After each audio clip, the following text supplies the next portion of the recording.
Alright then, here we are.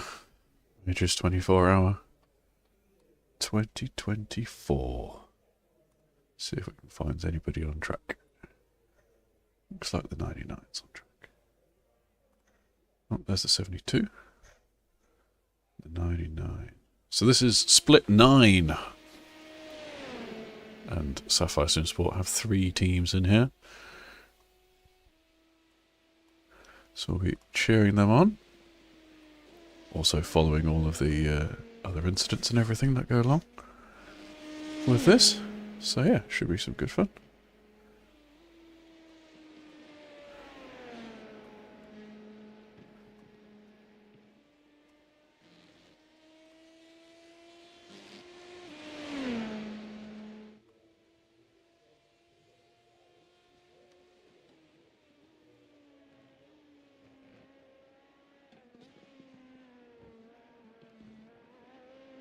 Crosses the line. 3.5 minutes left to go in qualifying. Quite overcast today and goes up to 5th. It's a good improvement. Pretty close around that sort of area. 31.7 in LMP2.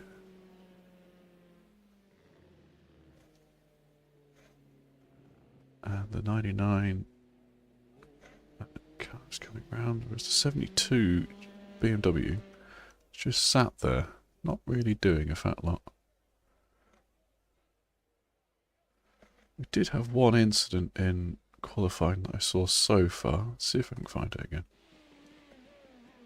This is a lock-up by the 29 Slippers Racing team.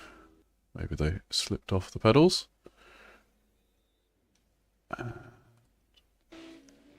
Yep. There's 963 running wide, abandoning that lap for logistical nightmare. There's a bit of a logistical nightmare, really, isn't it?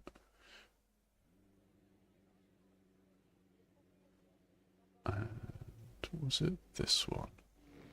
Nope, that's not the car I'm looking for. I'm looking for a hypercar. Nice big names on the side of that BMW there.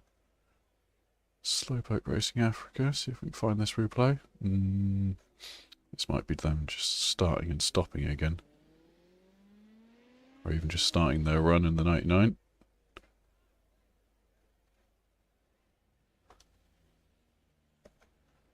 Do say hello in the chat if you are watching. One concurrent viewer at the moment.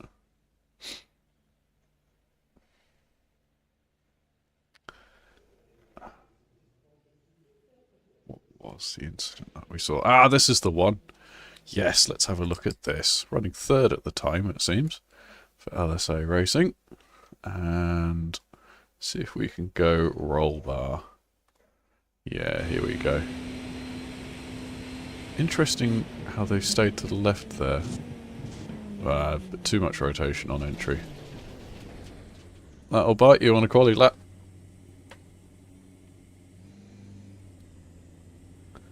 That'll do it.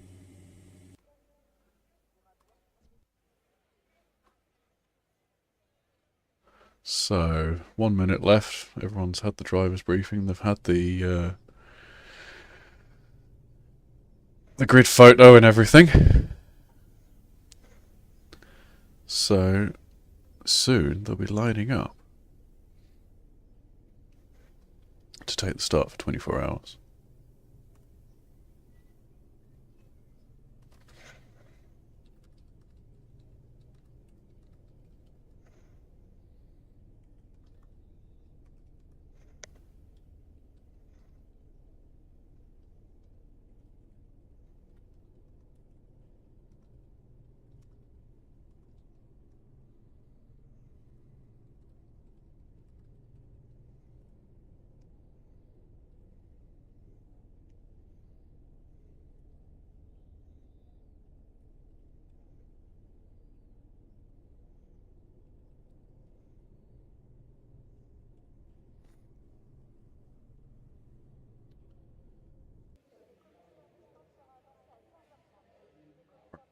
Might as well ride on board with the best lap. No, we've just gone through to the race session. It's quite alright.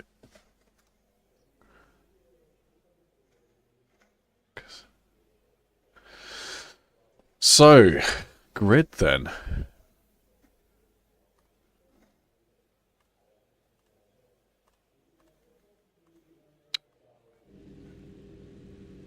So, Penguin RC Ascent with a 31.9, sorry. First car into the only car into the 21s.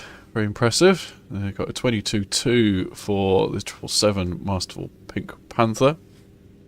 Sapphire SimSport Echo line up third, the absolute legends, in a 22.3.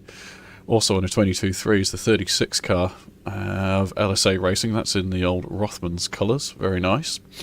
539 lines up fifth in teamredx.com with 22.4. E-Racecraft. And...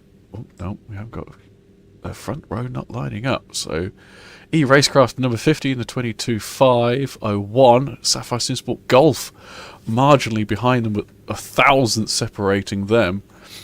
So that's in the green stripe livery of that. There we go. That's a better view of that Porsche there. HW Racing in the 4 car with the 32, with the 22. I keep saying 30s. 22.7. Racing Rats Esports in the 420. Lol. 22.9. First of the 23s is the 85 Rennie Floor Racing team in that white, black and pink Cadillac. And then we got the number 20 of Nordic Racing Gold with the 23.0. If we then go back to our... let's have a quick look at our GTs. See where Sapphire SimSport Foxtrot are. So Foxtrot a little bit down the back here. They're currently sitting 14th at the moment with a 57.7 by John Silver. Or maybe it's Anton Stalker, sorry. Best of the class was a 55.5 for Dane Thor Racing. See on the P2s roll off.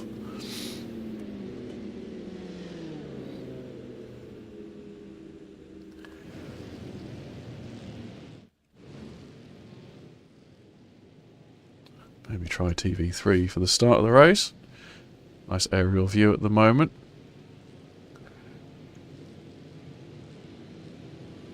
I'm going to turn the relative back on because I can't see who's in the car. So John Silver's starting the car for Echo. And then for Golf we have Baz. Baz is great. Baz is a good driver. So that should be good.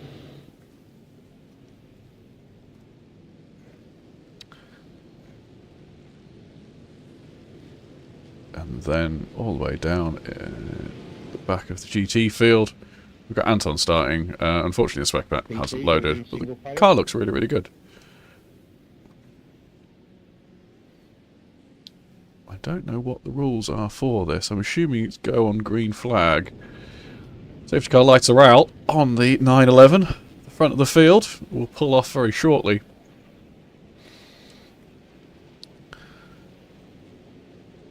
There it goes. And 24 hours is about to start. Green flag, green flag. Green flag you can hear, and away they go. John gets a good start, but he's got a 539 right on his tail from teamredx.com. Red car right behind him, and hopefully we make it cleanly through here for the first time of asking. Whoop, there's a spinner of Team Red X. Oh dear. And everybody scrambles around. And they've gone off again. That is not very good for them. Let's take a look back as to what happened on here.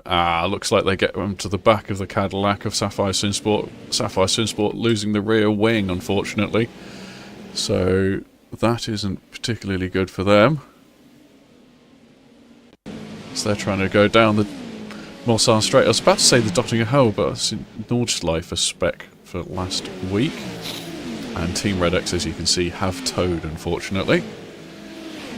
Guessing it's fairly clean LMP2. Haven't seen any reports of any incidents. Let's go back to GT, and Anton's up to 13th.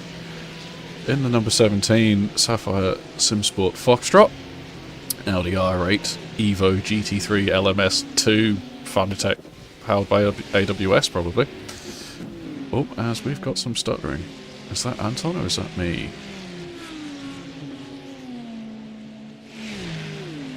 It seems as if everybody's cleanly made it through, which is lovely. Let's just go back and have a look, shall we? Let's start what their start was like.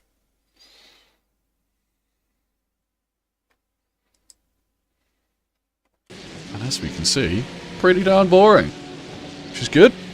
Although we do have a tow. So, it's a lovely start to a 24-hour race. That's what you want. Boring as anything. Let's have a look at what caused Nordic Racing Gold, number 20, Nicholas Moldovan at the wheel. Oh, goes sorry, on at the second chicane. Pretty plain livery there. And I think he's had an internet issue there. That's unfortunate. Oh no, he's come back. Had an off track. I like the gold. I just wish the white was a little less, well, white, I guess, and a bit plain, isn't it? The rest of the haunches are quite nice, I guess, you could say.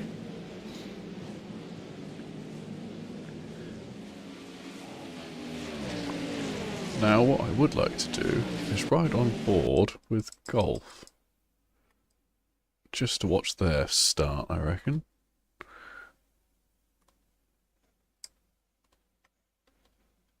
Ooh.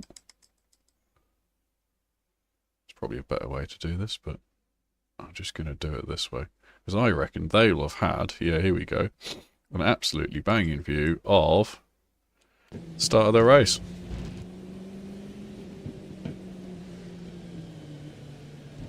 Pretty tight around the full chicane. Green, green, green. Good start by Baz. And he can see the other Sapphire SimSport car, 2 cars ahead of him on the right-hand side. He's got another red one up his rear at the moment, but taking it nice and easy, braking nice and early. Everybody pretty sensible at this point. But then, that's when we get the spin. Baz does a brilliant job around the outside. Now, let's see if we can find our spun car. Oh, is that the one? Yeah, spin me right round, baby.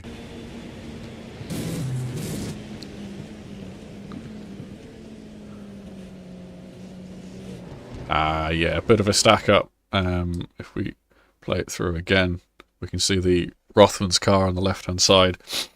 Anton lets it go. John lets it go into the second part of the S's, and therefore that creates the stack up, unfortunately. And that is that. Right, and then he spins again. Yeah, understandable. So, back at the head of the LMDH, or GTP field, say hypercar at Le Mans, we have a 3-car breakaway. So we have Penguin RC Ascent, followed by Masterful Pink Panther, and then that Mothman's coloured car in third place of LSA Racing, the 36. Not really traditional, the 36 number on the side of a Porsche of recent times. It's more an Alpine sort of thing, but is what it is. And then another 3 seconds back, we have the black and yellow Caddy of EE Racecraft.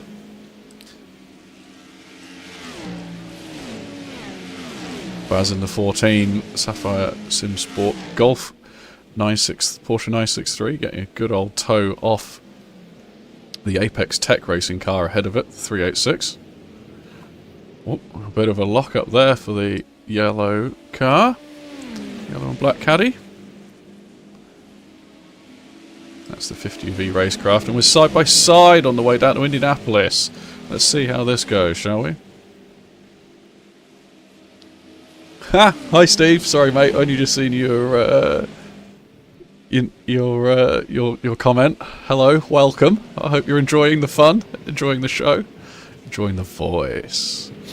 So that was Apex Tech Racing getting ahead of Rennie Floor Racing. So that is the a change of position ahead of Baz in the Sapphire SimSport golf car. And getting reports of a few more incidents. Shall we have a look? Oh dear, that's a big one. How the heck's that happened?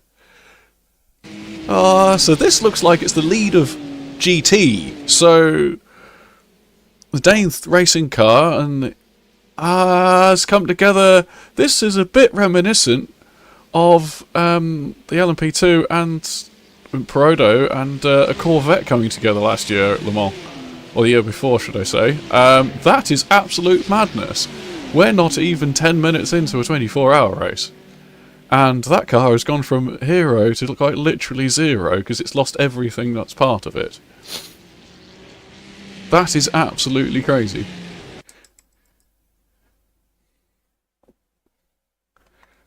I'm struggling for words right now. So we have... He gets a poor exit. Yeah? Alright, we'll agree that. Gets a poor exit. Out of the first chicane, yeah. The first chicane down the Mulsanne. In the toe, not a problem. All good. Pulls out, and... This... the Ferrari wasn't really moving. Let's have a look at this. Moving across, that was. So, there's an incident there, and holy crap, our third place gets mullered as well! But yet manages to carry on. How bizarre! Let's ride on with our very own... Where's Audi gone? That sounds like a lovely Audi, and I can see the Sapphire SimSport colours out of the corner of my eye. In the mirror. This must have been an absolutely bonkers scary moment.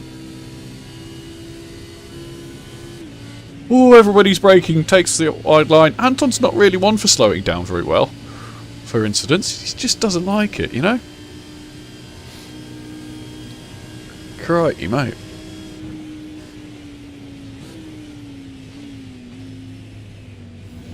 But that is a monumental accident for Dane Thor Racing. That is absolutely stupid, I think is the way it should be called. Right, let's go back to our next incident, what we can see. So this is Ford chicane for the 57 Cadillac. Oh, a bit too much curb. And they've disappeared. And I'm assuming they'll come back. There they are. Wonder if there's something wrong with my PC and internet, but, you know, oh well.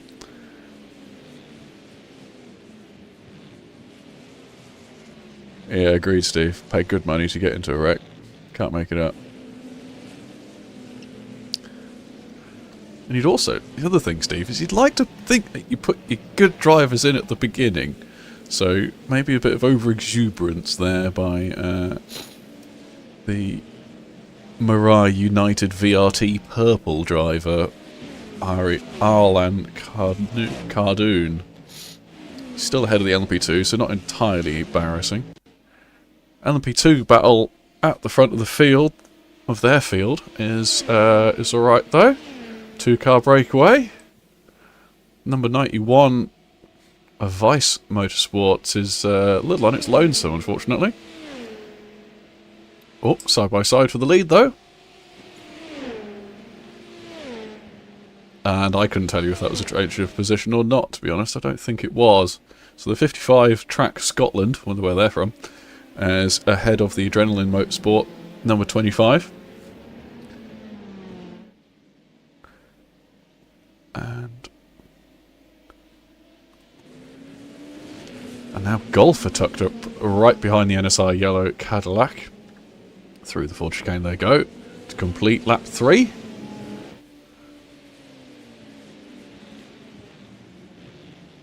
Baz setting his best time there, 26.4, 8 tenths quicker than the E-Racecraft Miguel. I won't try his surname ahead of him. It's a lot of curb there at the Goodyear S's. You can do that, which is... You can do that in iRacing, because I don't think the suspension will break, but he's right on his tail, isn't he? Well, I think we are going to have a pass here.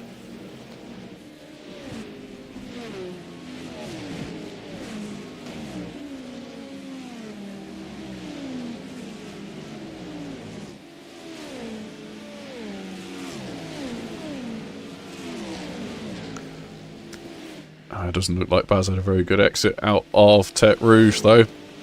Either that or that caddy's got just incredible top line speed. So we look back at Reniflor being overtaken for 9th position by Logistical Nightmare. And 24-hour races are a little bit of a logistical nightmare, aren't they? I think Reniflor's Enzo Jolivet has a slowdown, and he's trying very, very hard to clear it. That, yes, I think that's a slowdown.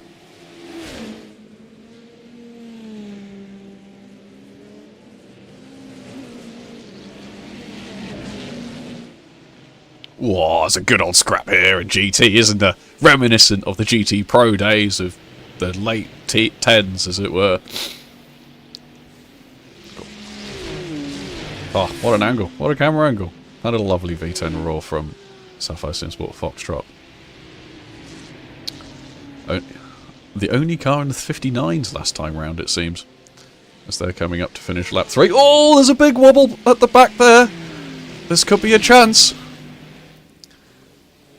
Anton's got one. Will he get another? Probably not into the 4 chicane. Please, not into the 4 chicane.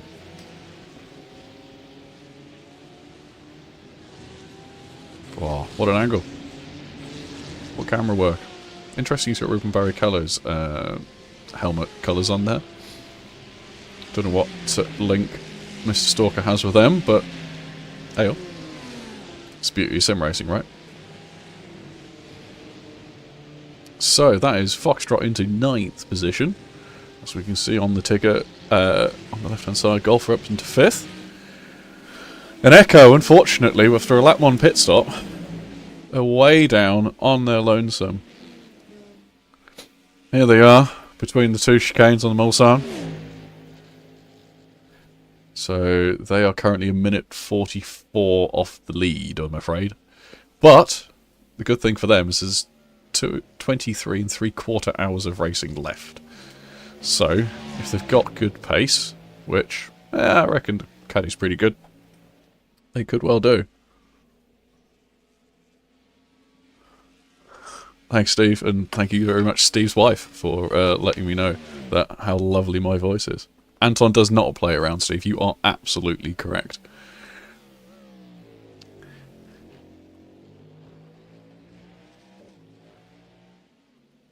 If you want to go past, it's yours. Oh, someone's on the radio. Can't quite. I need some. Oh, no, that was not the thing to do. Sorry, folks.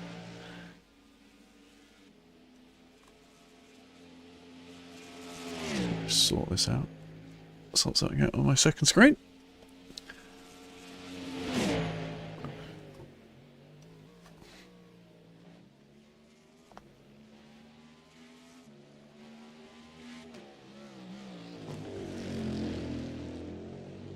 Right, let's find some battles, shall we? This looks pretty good, I reckon. 2 BMWs, 2 bricks going through the air as fast as they can. So, Bribrooders, I reckon that could be a South African team. It is. It is very much a South African team. There's a Springbok on the side of it and the Republic of South Africa flag. Work their way through Mulsanne corner, and let's be honest, Anton's in a massive scrap back here, so we're gonna have to pay some attention to this in this long shot. We have the Fendi Racing Team BMW at the front of this train, followed by that rainbow-coloured Ferrari in the 21. Project Tech Team 88 in that nice, that's quite a nice blue and black livery there. And Anton just a little bit off the tail there, so he's another half second back. Not quite in the full train, but not really being held up either, as he looks to the inside. I think he's overran the first part of Indianapolis there a little. And they're at Arnage now, going very tricky corner. This deceivingly flat, I think, is the way to call it. But the fact that it's so slow and the car isn't set up for slow speed corners just makes it really, really difficult. The thing doesn't want to turn at all.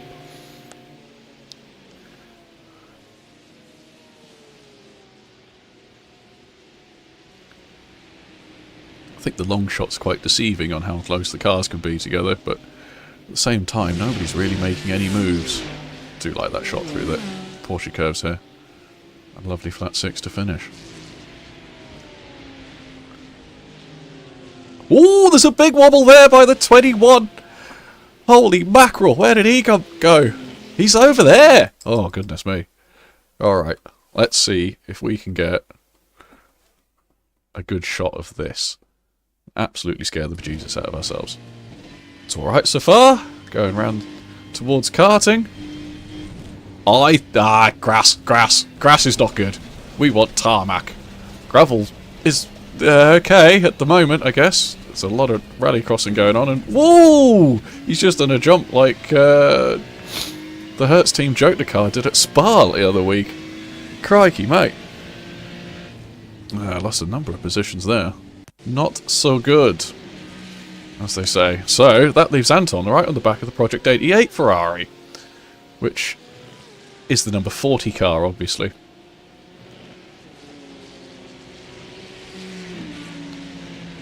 Conditions a bit overcast in Sim today. 3:30 local time, as it were. But still a track temp of 30.6 degrees, so not inconsiderable. But the Fendi car has used that to make a very good gap off into the distance. Right. I have spotted on the track map that we are going to have to ride on board with the leader as it passes through traffic for the first time. This is just mandatory watching, I'm afraid. So we can see the 21 Ferrari ahead of us there. It is going to be the first GT to be lapped properly by traffic, shall we say. These guys haven't had any delays or anything. Or actually, we go back to the NSR yellow car. Let's watch a couple of these, but the NSR yellow car is in the train of 3 of Golf, Sapphire SimSport, Golf, Racing Rats Esports and NSR yellow, and they're all really close together, which means traffic gets extra spicy. As Michael Fernando takes the his first bit of GT traffic. Oh, there's a change of position back here too. Are these guys side by side? Oh, they were! Oh, that's incredibly close. You can see it in the mirror. Racing hard into the second chicane. Sorry, I went a bit old British there.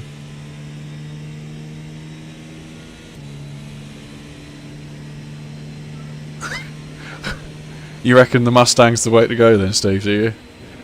You reckon Anton would have lapped the whole field by now, even though that pure American V8 power was a bit of understeer from Lasse Anderson in the 18 NSR yellow car there, I'd say. But everyone survived, lives another day.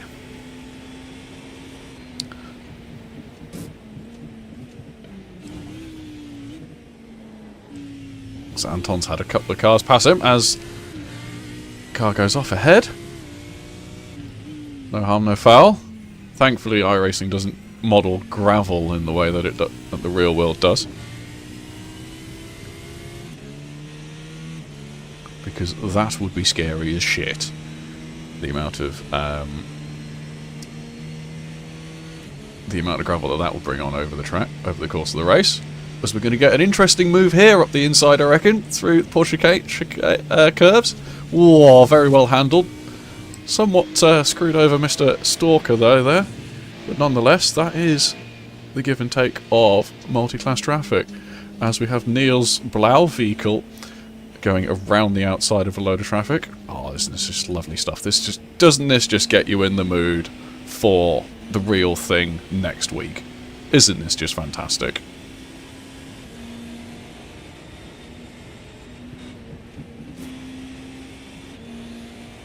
The brilliant thing about sim racing is we have infinite cameras.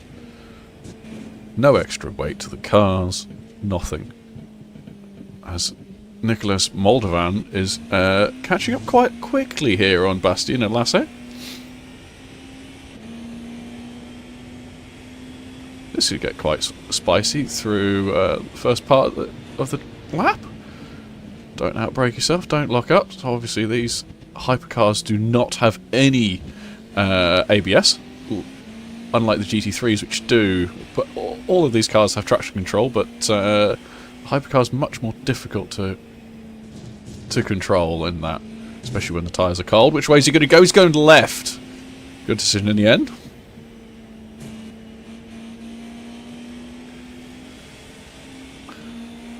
Oh, this is giving him a great running on Bassner Wagner, the 420 Racing Rats esports car. Oh, he's doing a proper... Which way are they going to split the GT? Yes, we've split the GT. And he's got the position. Very well done, sir. Very well done. As more traffic is going to play into Nicholas's hands. Oh, this high shot's rubbish, isn't it? Let's go back to the onboards.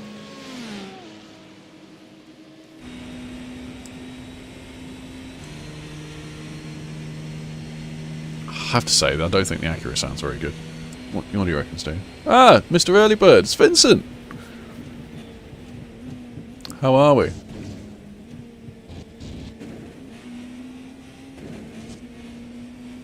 Good day, indeed. Oh, Bastian has got a massive run. He's already passed.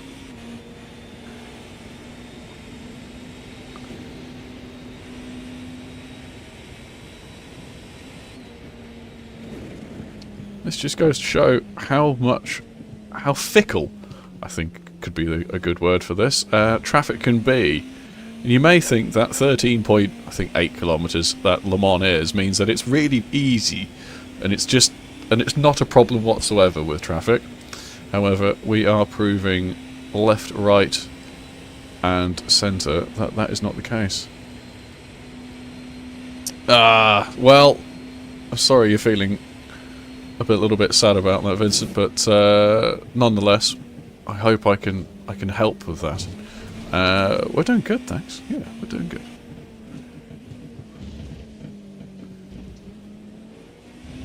Whoa, big wobble there by Bastian ahead. This is battle for 6th in hypercar. Mr. Baz Goldsworthy has made, in the Sapphire SimSport Golf car, has made a good break ahead. He is 5 or 6 seconds up the road. As we come through the Porsche curves. In a Porsche. What more? How more fitting could we be? Part of me does say, though, that these are not the same as the original Olympic ones. Because those things are beasts. And fantastic beasts. And you know where to find them on iRacing. Oh, he's absolutely stuffed the chicane there. That's going to be a hefty slowdown, unfortunately. Oh, wiper goes, just for good measure. We're going to get a slightly better view, I think. ISR PC5s. Yes, it does a little, doesn't it? Plenty of Porsches on track too. I can't remember if ISR PC ever did come to Le Mans, to be honest. You can probably tell me if that's true.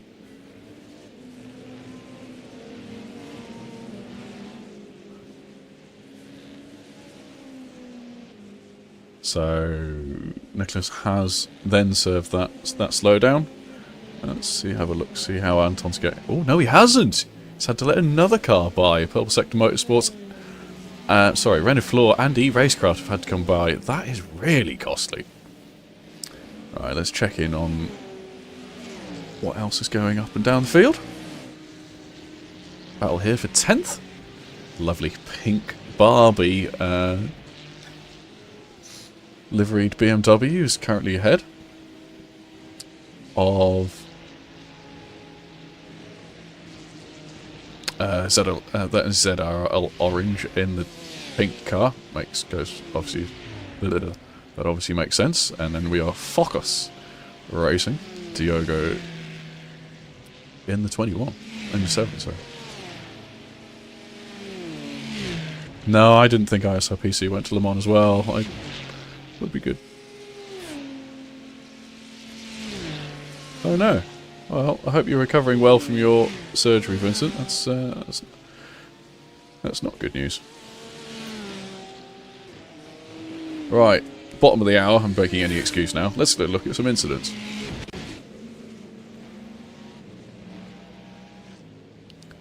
NSR green, getting it all wrong, just like that caddy did at the chicane, exit the Ford chicane. No harm, no foul.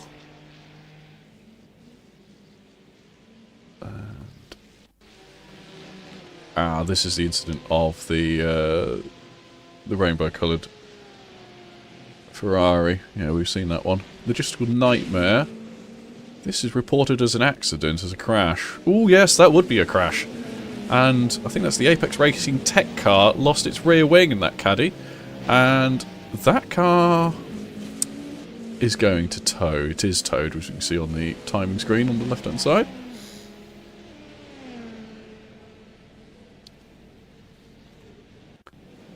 Purple sector had an off-track. Probably going to be really boring, this, isn't it? Oh, it's just a bit of an overrun at Mulsanne corner.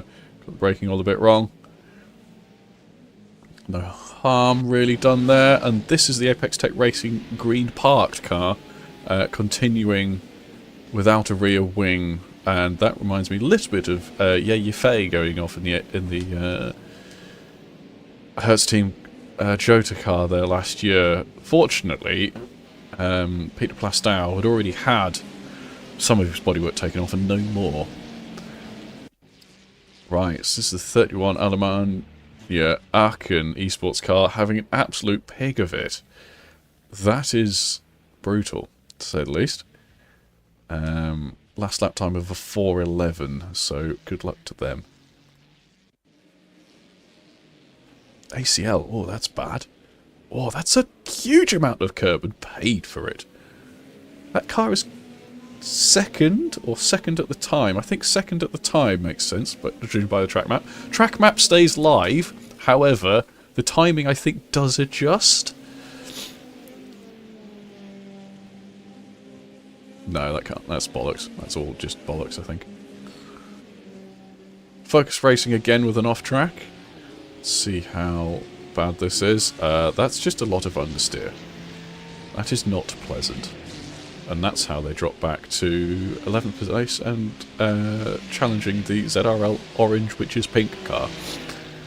And now we've got a couple of crashes from Nordic Racing Gold reported. So thanks, good job to the marshals and TV crew out there. And ambition over talent springs to mind.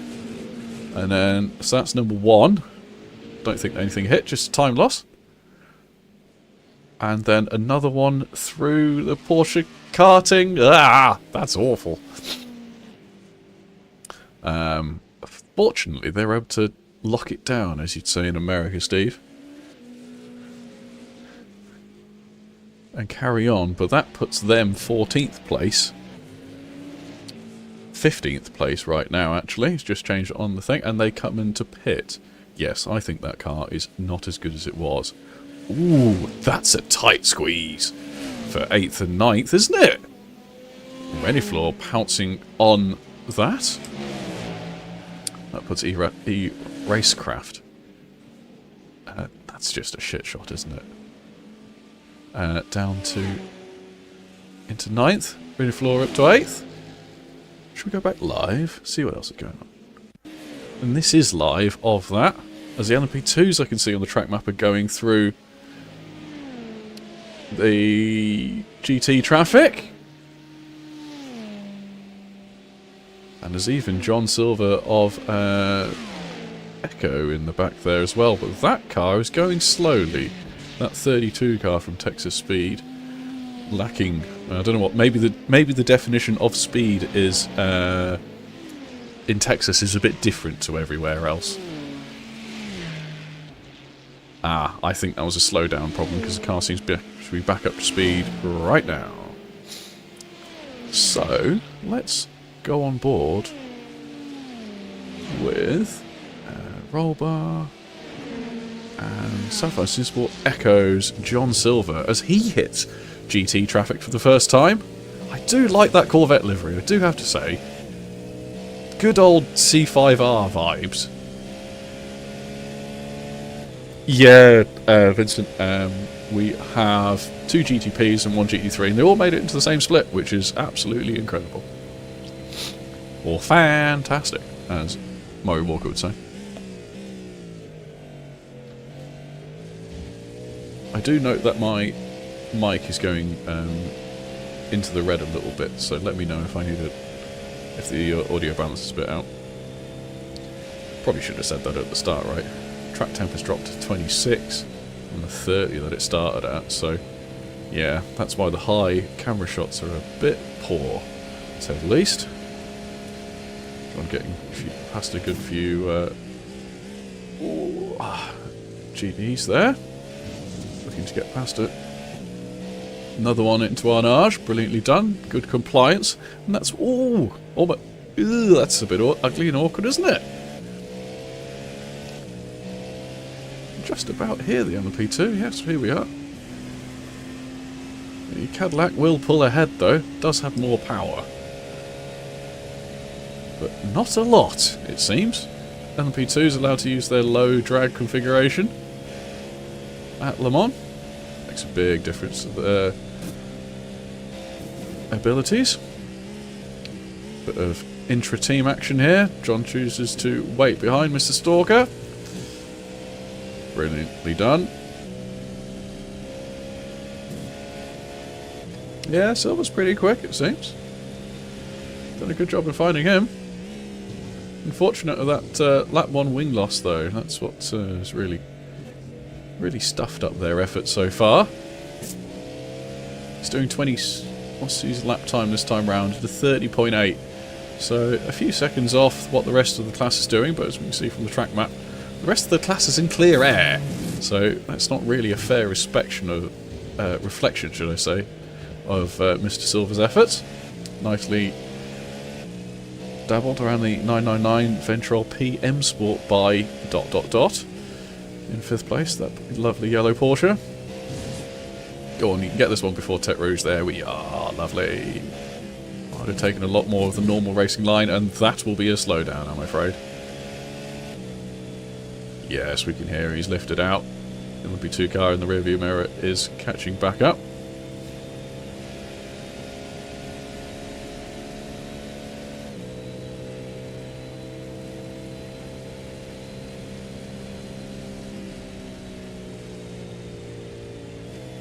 See if we can do a bit of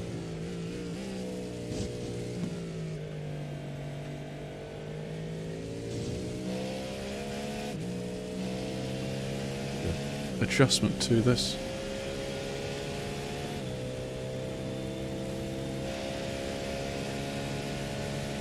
That's the wrong way. There we are. That's a bit better, isn't it? You see the full rear view mirror.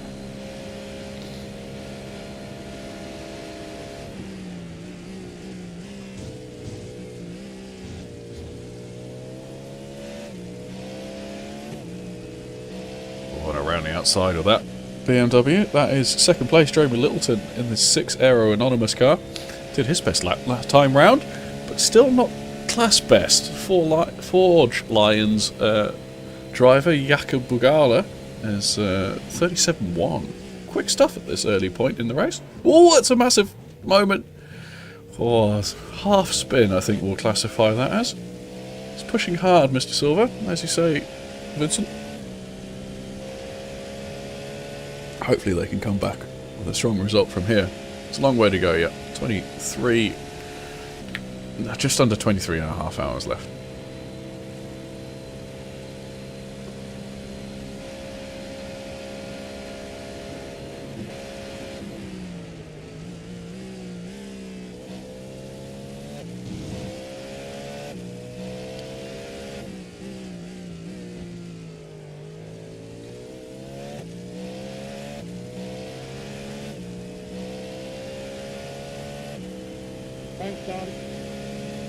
So, Sapphire SimSport Echo are the leaders of the first round of stops, I think is the polite way to put it. As you can see in that final column on the timing, they stopped on lap 1.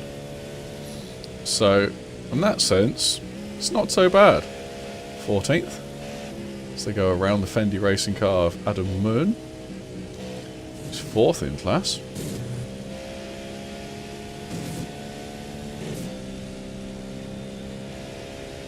Agreed, Steve. That was a good save. As there's an LMP2 car ahead pitting. So, actually, 1, 2, 3, and 4 of the LMP2 class have all pitted now, so that makes John's job a little bit easier for the while. Doesn't have to get past the final 3, so that puts him a minute 52 off the overall lead.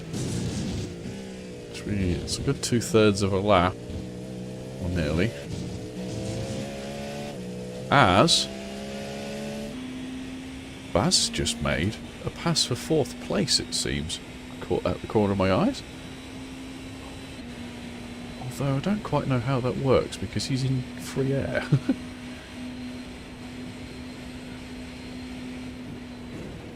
Let's do a test of how good iRacing's cameras are. Let's go TB static for a lap, taking the ambiance that we are in the middle of France. So we can see Acura's ahead and Porsche's behind. Although one of those Acuras is a lap down. Joao T. Santos, the 46 car, Grow Racing team, is a lap down, I'm afraid. Just go Porsche, Porsche, Acura. Porsche, Porsche, Porsche, Acura is the top 7 in hypercar. And we get a couple of caddies. No BMWs. So either it's really unpopular, it's really fast and therefore further up the scale, or it's really slow and it's further down. Splits. Steve, is that your attempt of saying yes in French? Oui, oui. I'm just going to type in how it's actually pronounced, spelt, sorry. There we go. Hopefully that helps for next time you randomly catch yourself in the middle of France. So.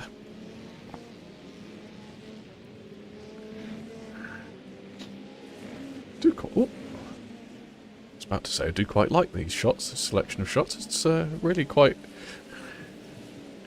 Yeah. The ambiance is lovely, isn't it? Look at this. These are really nicely put together. And for one of iRacing's, well, should be top tier circuits, this is it's what you'd hope for, really. Look at the amount of detail in everything. I don't know if the graphics turned up to the max. I don't think my poor old PC could take that, but yes. Vincent, who's Francois?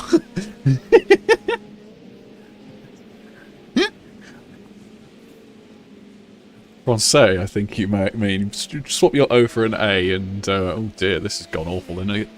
And then you might be further along. Yes. Static shots. Although this one appears to be moving, so I don't quite know what's happened there. I think that's an attempt by the cameraman to maybe just be like, actually, this is a pile of shit.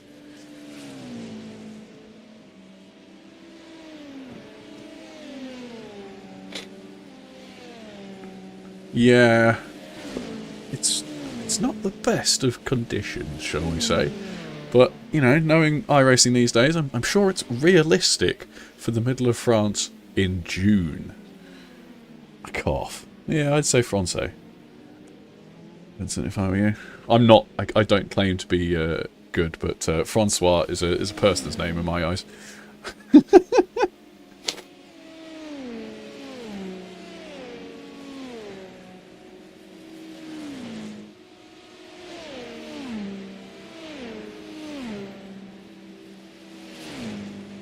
Now, typically in the LMP1, LMP2 days, it was always the second pass-through traffic which gave the most interesting results because it was LMP2, GT, and the top level of prototypes.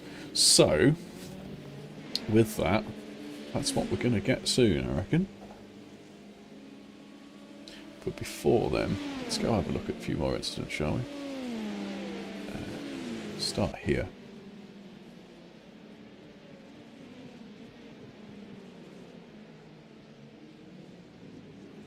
Relatively harmless spin for the 022 TGC Racing LMP2 Dallara P217 LMP2. Let's have a look at the Fendi Racing BMW this is the LMP2 at the back of shot here. Oh dear.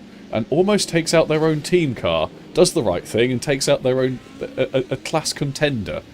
And furthermore does the right thing and misses our own Sapphire SimSport esports car.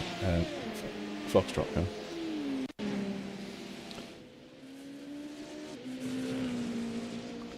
Ooh. They do rather stop very well if you just smash the brake pedal, so that's a crash saved, I'd say.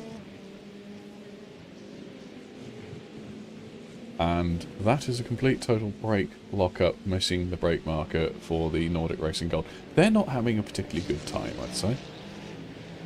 Which hopefully bodes well for our own Sapphire SimSport guys. Ooh, that's a big one! That is big! Oh my goodness. Let's have a look at that again. Because I reckon the Cadillac behind goes absolutely flying. Yep. That is a pretty dead car. Choc Bar iSport 88.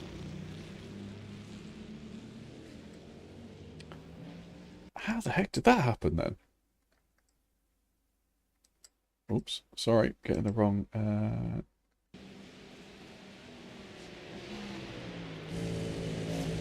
Ooh, that's poor on the Ferrari, I'm going to say. Sure, they're entitled to take their line, but that is not obvious. They've come across on the Cadillac there. Absolutely no doubt about it. That is really poor, and unfortunate to see everybody involved to pay the price there. Just wanted to kiss the ball, stop for a piss, yeah. Absolutely. Oh dear. Old friends of mine, Stage 1 Racing, having an accident. Rui Pinto. You still see the ISRC banner. Oh, there's oil down at that truck. The 022's gone off, the 83, and that orange and black LMP2 car ahead of them as well. It's clear someone's clearly dropping fluid down there. Now, if you can see the windscreen banner of this 83 LMP2 car, you will notice that it does have ISRC banner across the top. Lovely to see Stage 1 Racing still running that. Either that or that's just what they've got on Trading Paints and they've completely forgotten about it. Is the driver okay? I hope so. We'll have to have seen if the medical light went off. And this is the number 1 NSR blue car following him in.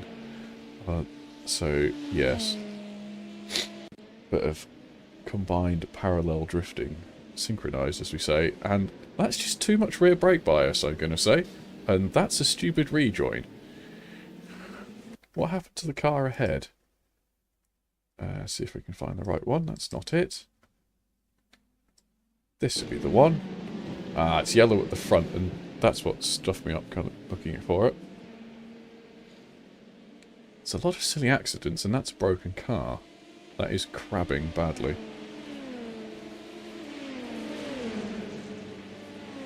That is crabbing very badly and is currently in the pits, understandably so.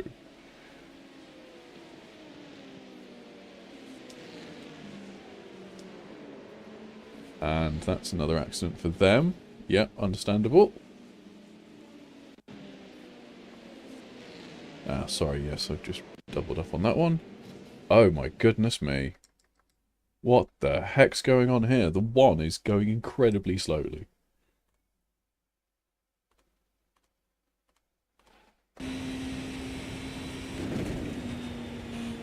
Ah, he's braked because there's an accident ahead of him. Fair enough. Bang. Then, the one car brake...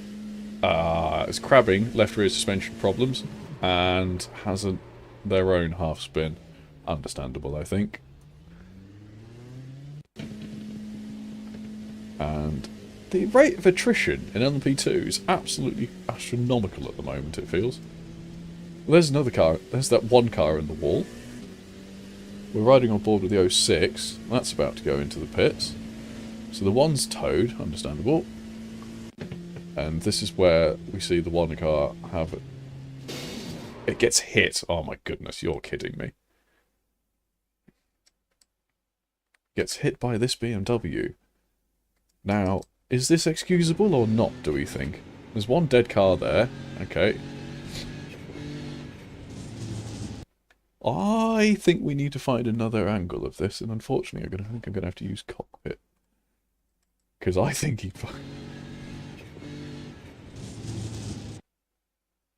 I thought from the other angle he might have just had some oversteer, but no, he's just driven into the back of him. Lovely stuff. And his car's completely fine, but that was the one that lost from the lead, lost everything earlier, so give and take, I guess. Oh, reports of a crash for Sapphire SimSport Echo. John Silver pushing very hard, I'm afraid, and losing the back end there. It's a problem with Le Mans Aero. The rear end's not very stable. Let's go back live to them now, shall we? They're in the pits. Hopefully that is just normal service for them. They're on lap 14 and the rest of theirs have pitted on lap 12. So, but they were a lap ahead on the pit cycle, weren't they? So that was the start of 14. Cars dropped, so that's tyres done. No penalty for taking tyres these days. It looks like Golf's up to second position. So through all of that chaos and mayhem and everything else, it's third on this side of the car at the moment, but pit stop cycle means that they are actually second. 12.8 off the lead, so Rui Pinto's the car behind them that does an extra lap on that stint, it seems. It says it's on outlap, so that means... so very good job here by Baz. So that puts the Penguin RC Ascent Acura off strategy already with the rest of the field.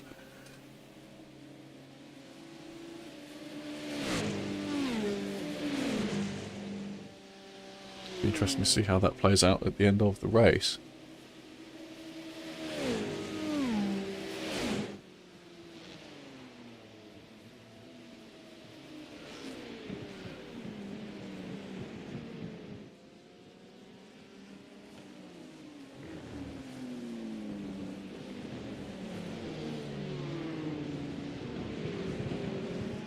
Yes, but as it is worth his weight in gold, we hear.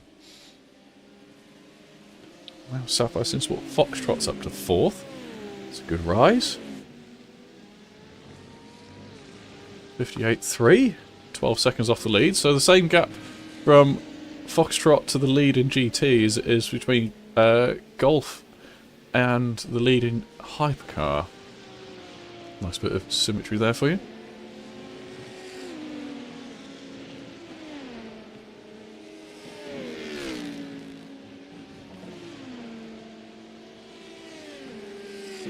Car's looking quite dirty already. God, it's a brand new car, man. Look after it. Brand new livery too for Sapphire SimSport.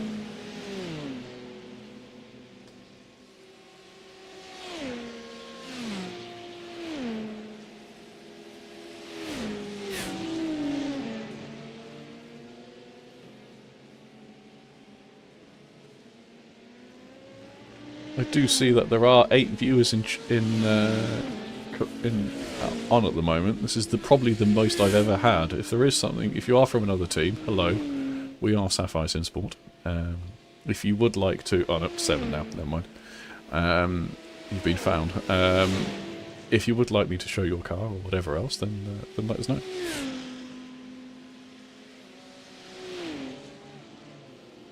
Yes, Vincent, the Sapphire teams are equally slow.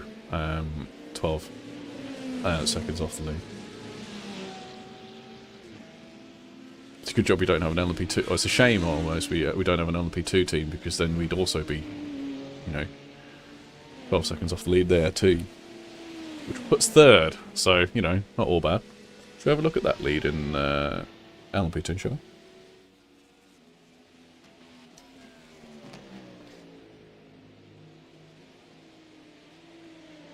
Pure speed there. Vice Motorsport. Very much an Apex Racing livery. That teal. I'm not going to get into the debate of is it green, is it blue. It's turquoisey teal thing. It's neither. It's basically green, alright?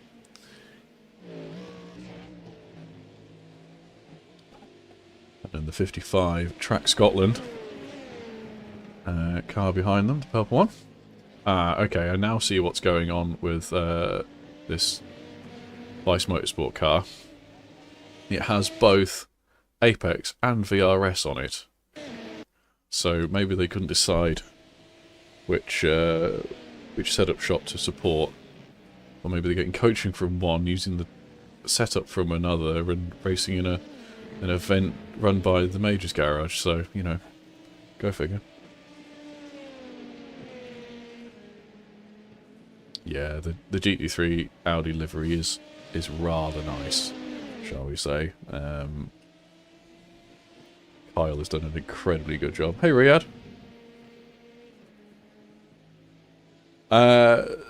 The stream is already posted, I believe. I believe Matt posted it in the Majors Discord, so yes, thanks for that. It's yeah, it's going alright. Quite enjoying it. We'll do an hour or two, I think. Well, nearly done an hour already, so I guess I'll do another one. No, I'm not driving, Vincent. Taking the weekend off.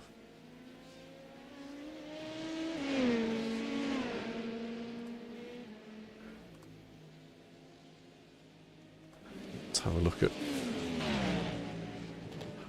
Just got to ride on board with this caddy because I just love the sound of it in real life, and hopefully we can evoke some of that. Again, maybe we need a bit of...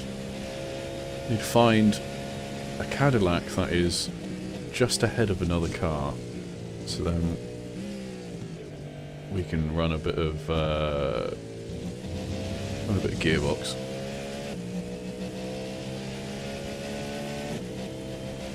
Let's see if this works, shall we? Cadillac. Rennie Floor Racing, let's choose the 85.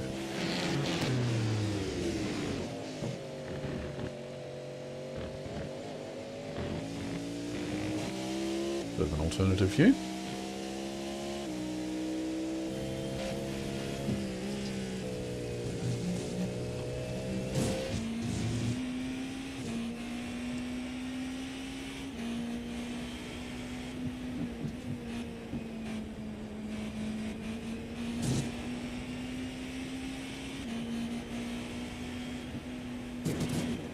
The beauty of the Majors Le Mans, the Majors 24, Vincent, is that you don't need I-rating, as it were. It is purely done on qualifying average of your team. So you wouldn't have to worry about that. And also, Sapphire SimSport proudly represents the full scale of I-rate. Well, I mean, not the full scale, the upper edge. The upper end we're struggling with, but the rest of it we got pretty well covered. So don't worry about I-rating, just worry about having fun. That's what it's all about. It's a hobby, right? That's what we should all be doing.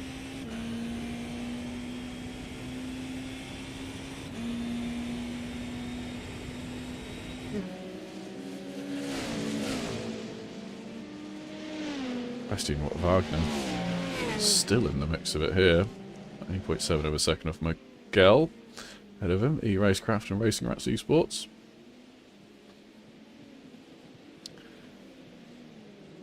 Ooh, big old fight for the lead in GT, seems. Yes, no, 69.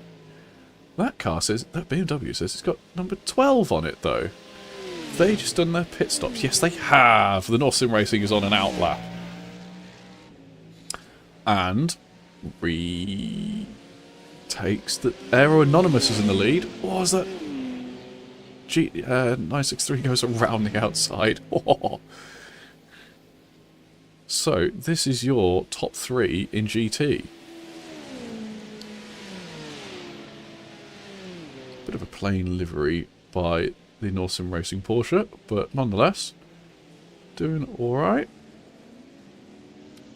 69 car. The advantage of a 69 number obviously is, Steve, that's it's the same both ways up, yeah? you know, if they ever have a flip or anything else, it's still going to read the same, so...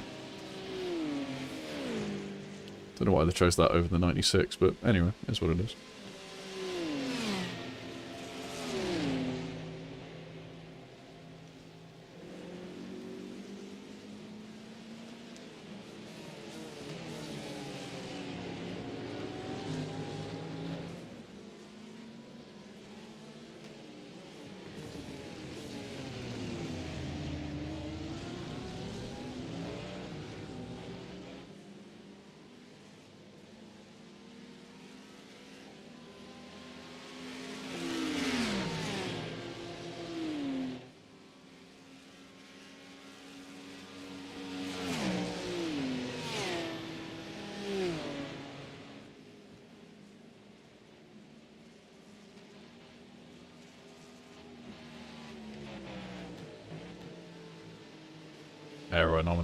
Anonymous.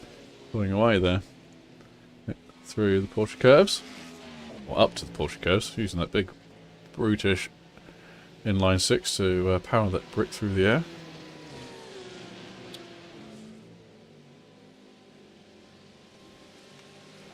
Thought he was coming in the pits then, but obviously no. Just opening up the entrance to the Ford chicane.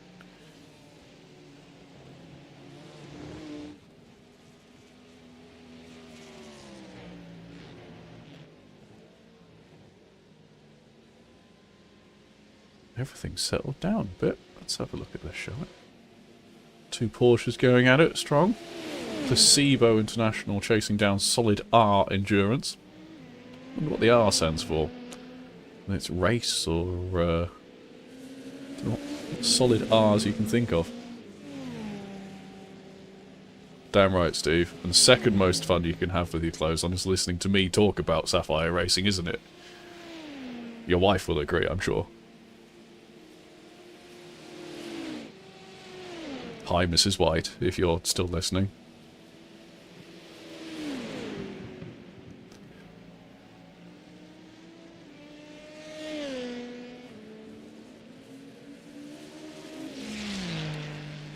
Baz is approaching a little bit of GT traffic, just out of Mulsanne Corner.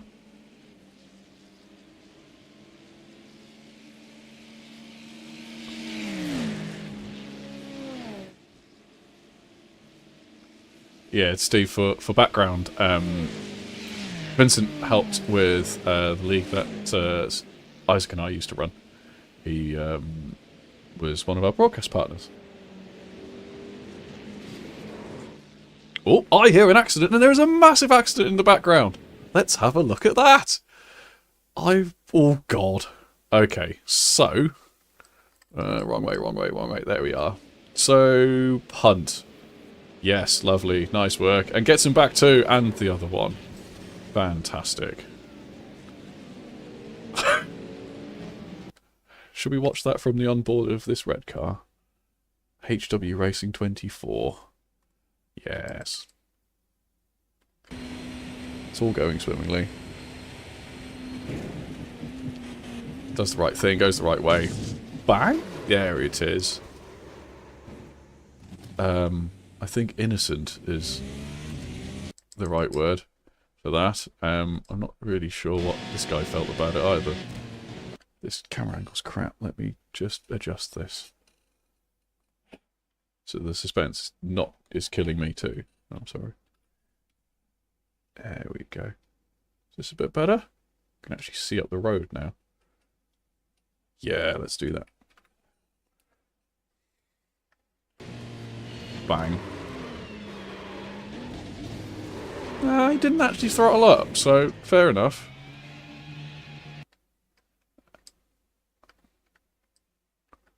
This is on board with the Acura. Actually going to do the same here as well, I think. Reduce the height of it.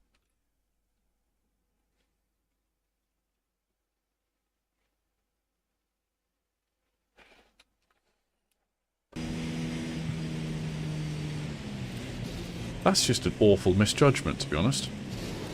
And I'm going to say because the GT3 cars have ABS, it means it's kicked in. And that means he hasn't been able to lock it up and stop. Oh, and he's gone straight on at Arnage as well.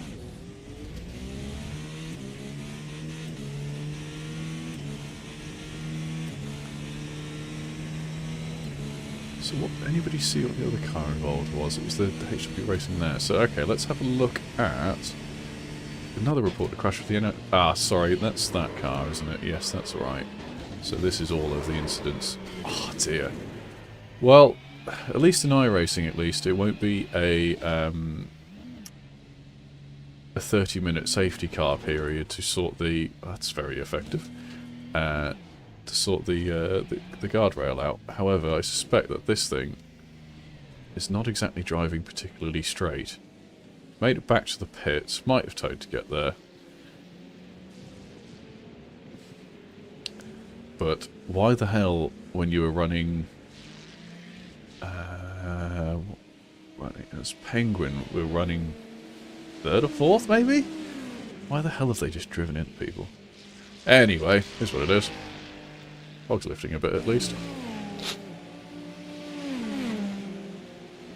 And from the track map, everybody's spread out across the circuit quite nicely, it seems.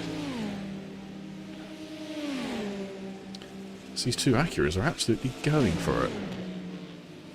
I wonder if we're going to see an accident here, as we did the last one. No, all clean. Fair in love and war, or Le Mans, as we say.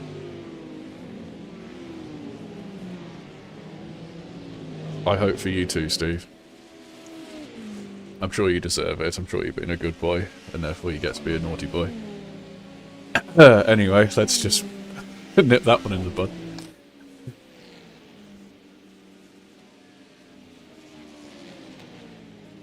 So looking down the standings of Hypercar, we have a lot of cars on the lead lap, and then nobody one lap down. Some people might be 2 or nearly 3 minutes off the lead. However, we still have nobody 1 lap down, so interesting to say the least. And looks like we've got more incidents coming through. Oh dear, this looks like it could be potentially awkward. No, not so much. That's good. As in, I'd rather not see contact between cars. I'd rather see someone just go off. But this is being reported as a crash. Whoop, whoop, whoop. Yeah, that is a bit of an accident. As in, I'm sure they didn't mean to do that. And then the number 90. So we were just following this car, I thought. That's a lot of curb, and that's some very effective gravel. That was, sorry, not a lot of curb, but more a lot of grass. Boink. As it goes over the rise in the grass on the way back on. I think at this rate, if Echo in 13th keep it clean, then they'll be doing pretty good as the Apex Tech car hits. So that's lap 19 for the Apex Tech car. Well, they're on 19 now, so there would have been 18 at the line. So, ah, yes, they were on lap 6. There was their initial pit stop. Anyway, these two guys are half a second apart. Bastian Wagner and Rube Pinto. Doink doink goes the cone. Two Acuras running line astern. 5th and 6th. And a Caddy up to 4th. Oof. Not sure the Porsche and Caddy, the Porsche and Acura brigade will like that. As the leaders are incredibly close together once again, as they're fighting through traffic. 91 Vice Motorsport car, Apex VRS Majors, still leading the Track Scotland.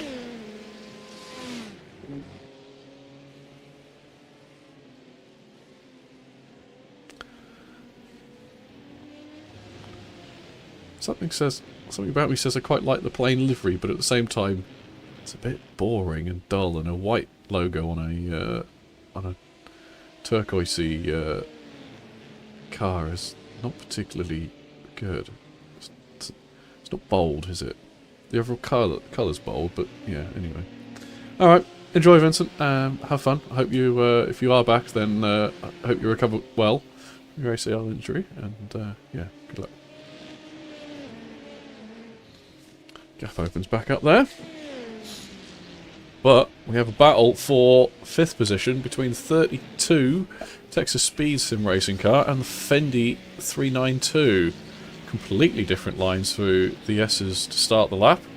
Fendi racing car of Adam Moon. Much nicer and shorter lines through chicane. The wiper goes, obviously. I'm sure he's just doing that for the camera because he'll have my stream on right next to him.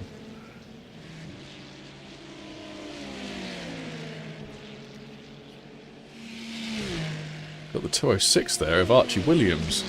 So this is a battle for 4th place, actually, and all 3 cars are only 0.3 of a second apart, unless 0.2 now as they're coming towards the first chicane on the Mulsanne, and there's a Focus Racing 296 there as well. What do they decide to do? The Fendi car gets past the Texas Speed car,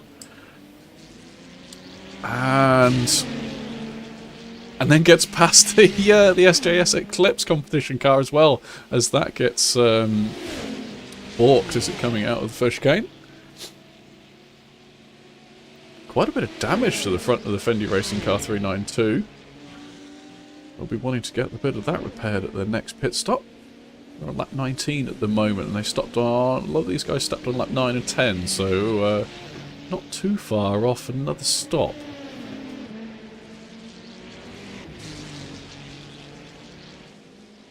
Follow this for a bit, see how it evolves, especially as they're coming across GT traffic right now.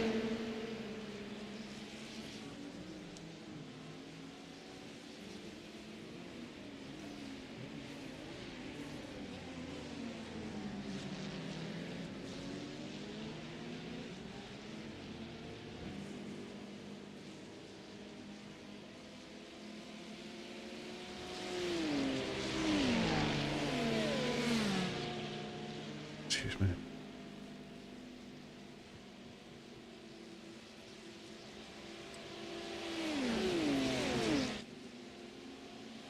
Flash of the lights from the 206. SJS Eclipse car goes past the Fendi Racing BMW. Good colours on the Fendi Racing team cars, I think. I quite like them.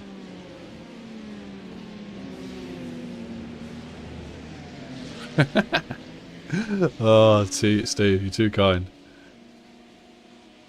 But this traffic has completely eroded any battle here. But it does look like Mr. Anton Stalker is up back of 4th place. 2 German marks battling out through the Porsche curves.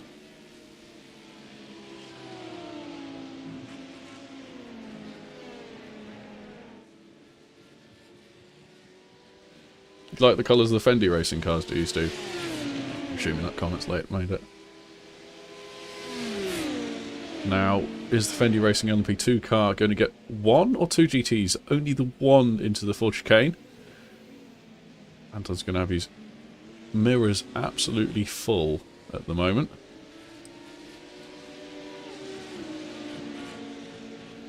So the gap increases again very slightly. He was quicker by 0.7 of a second that last lap, so that bodes well. As it looks like the Track Scotland car has taken the lead in LMP2 and set the fastest lap on its way. I do have some LMP2 replays. Oh, but we're gonna stay with this though, because Anton's up the inside at Tete Rouge. This is a proper battle. Look at him go. Go on.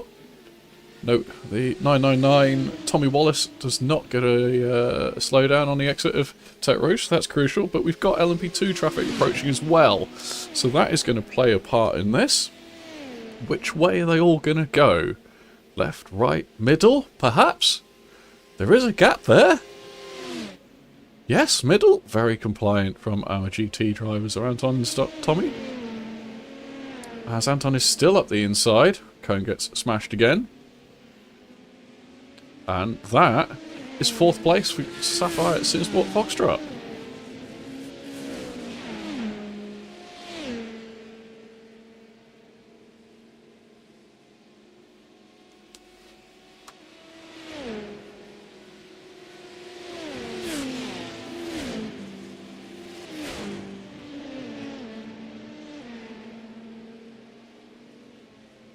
Oops, I've just absolutely closed my overlays. 2 seconds. And therefore I've lost all of the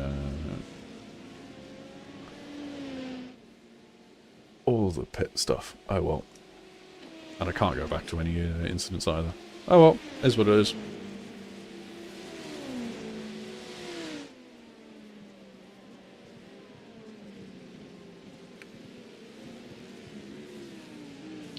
Anton doing a great job at the front of this pairing. I'd argue he's pulling a little bit of a gap, but following is difficult. So, but then again, you get the toe.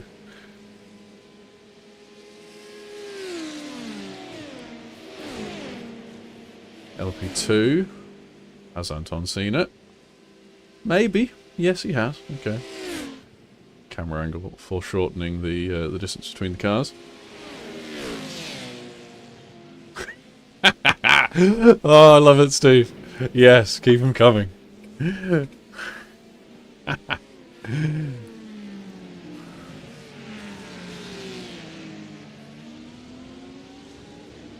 Right, let's have a look at the front of the LP2 field, because the GT this GT battle's calmed down a little bit. So, I didn't want chase. Maybe it's a pit stop cycle thing. Maybe that's why. This has all changed. Because we have a driver change, I think. Is that for the Track Scotland car, maybe? Maybe their car's in the colour of the thistle. Maybe that's what they're after right there. Adrenaline Motorsport takes the pit stall behind it. 2nd place. Oof. This is getting tight now, isn't it? So we expect the LP2 to peel off. It does. And this is, I think, the definition of busy now. So Baz is in 3rd position. 19 seconds off the lead. Carving his way through some GT traffic too. As we have the Track Scotland LP2 come out of the pits as well. Whoa, it's never a nice moment, is it? So the car comes unloaded and you've got to straighten it up to get out of the into the braking zone of the S's. Brilliant compliance there between Sapphire and SimSport, I think. We saw Anton get out of the way really nicely there. Whereas this absolutely balked the Cadillac that is trying to chase down Baz. So, good job there. Ooh, thoughts of an incident? Oh no. Well, I'm going to say that's the Porsche's fault because, oh dear. Ooh, well done. Well avoided there by the Renifleur racing team, black and pink caddy.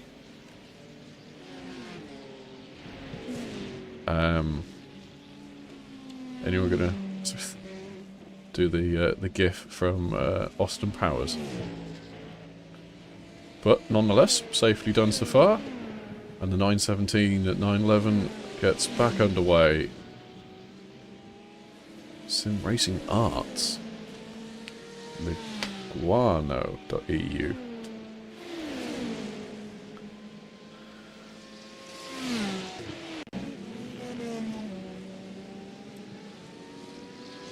Oof, there's a right battle here going on between Penguin RC Ascent and Solid R Endurance.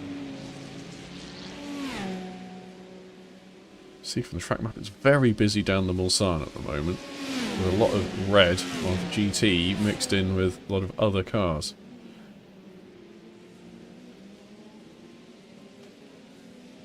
There's Ruby Pintos fending off Mark Demery. Through Mulsanne corner and out the other side.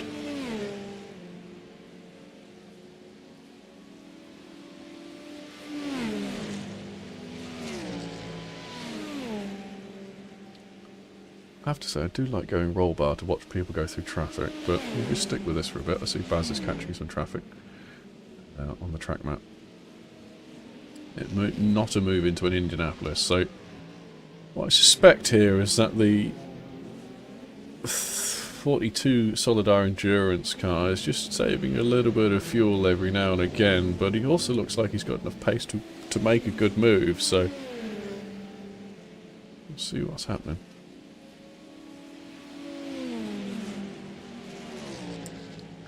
But out of Arnage, the Acura's got a proper punch, it seems.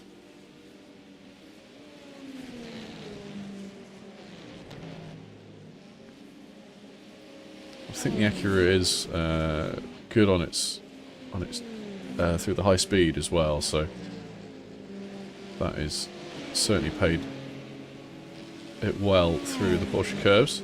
Was a bit of a gap, and obviously the following car does feel a bit of aero wash, so kind of to be expected, I think. Oh, a little bit of gravel on the exit.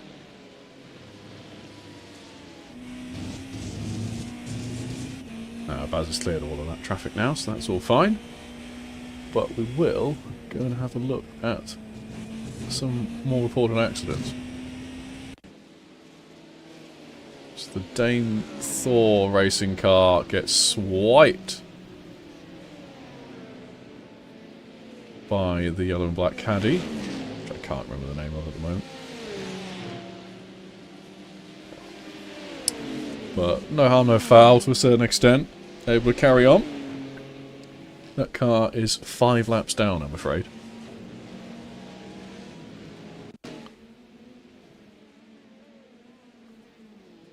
As the 022 really does not like going around Mulsanne with the front in front of the rear, it seems. It constantly wants to swap ends on poor old Ian Carmichael.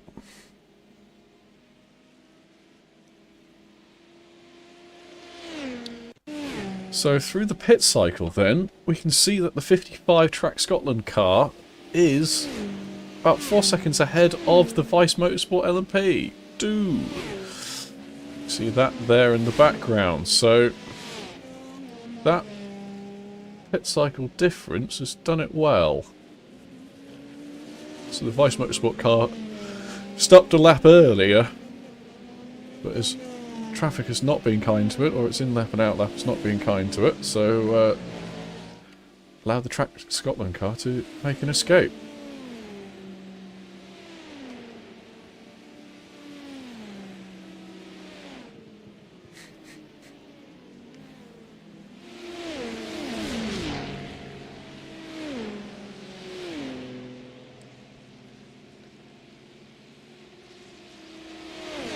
Battle for 7th and LMP2 now.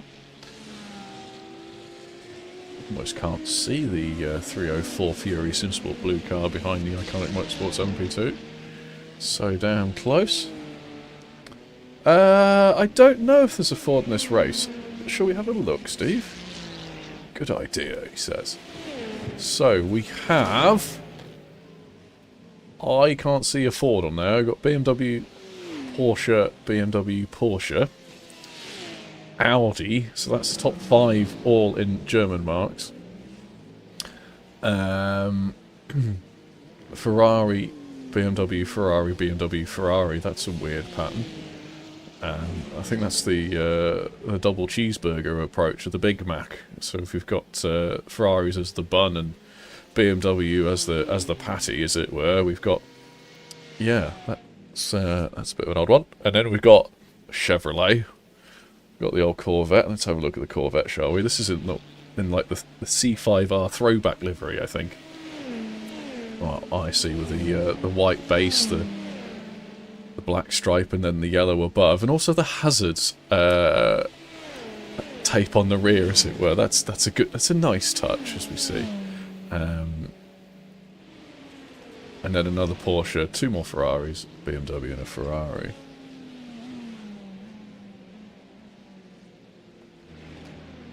As somebody needs to send Martin Balby the postcode for the Apex at Indianapolis, I'm going to say. Because he was a long way away. Or zip code, as you might say, Steve.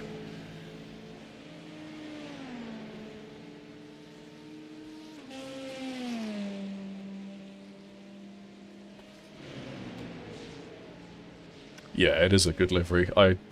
One of my goals in life is to own a Corvette. It would be a front-engine Corvette. I hope that goes without saying. And I'd probably put on it the a yellow livery, you know, good old Corvette yellow with the black rear. If you ever saw that race with its V8 rumble, then yes, just lovely things, absolutely lovely things.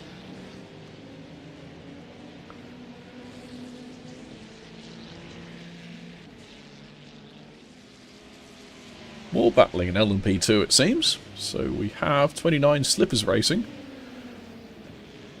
Chasing down CMS.com. Again, varied lines through the S's. Start the lap. Last lap for Slippers Racing. Nearly, well, it was over 3 seconds quicker than the CMS.com racing car. Oh, that's a brave move to push it around the outside. Wow, I think that was the right idea from Leonard Burke behind, because that wouldn't have ended well for either car if he continued to race that one. So then he's not too far behind the Stage 1 racing car ahead of them. We can see that at the beginning, at the down right of our shot.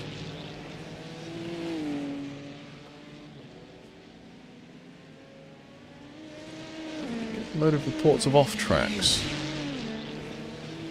Tempted to go look at them because they might actually be incidents.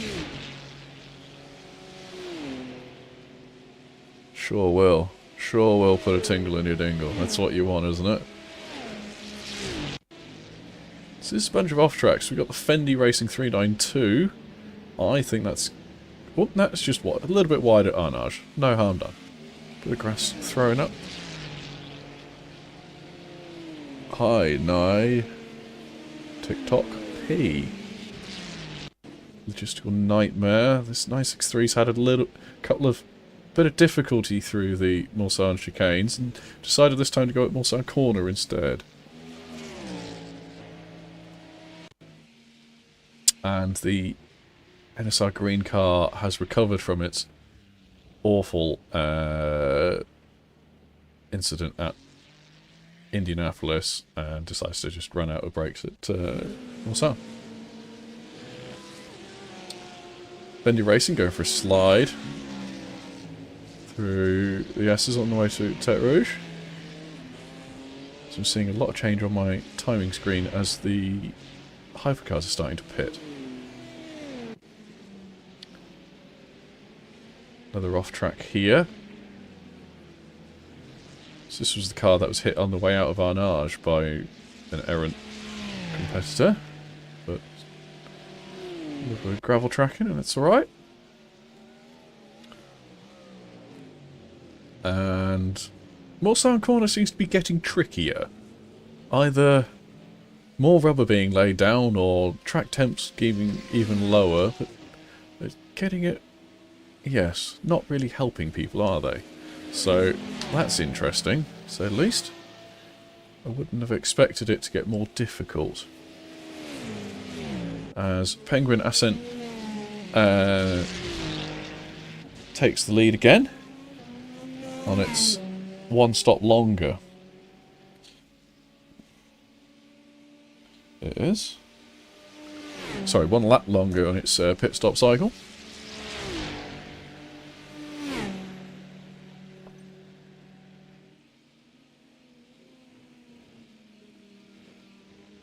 So, it'd be interesting to see where everybody comes out in a lap's time. Sapphire SimSport Echo carry on. John Silver's still in the car. So this will be coming up to the end of his second stint. And let's have a look at golf, see who's in that car. Baz is back out. And he's going for stint number 3. So he's doing a decent job. Holding on to probably net third, I think. Typically lose about a minute in the pits at Le Mans, so he would come out just ahead of the Penguin RC Asset car.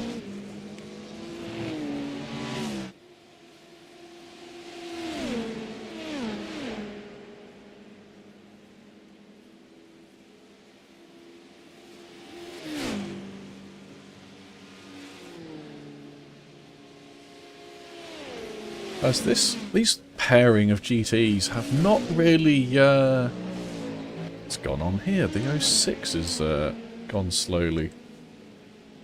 So you got a bit of a problem.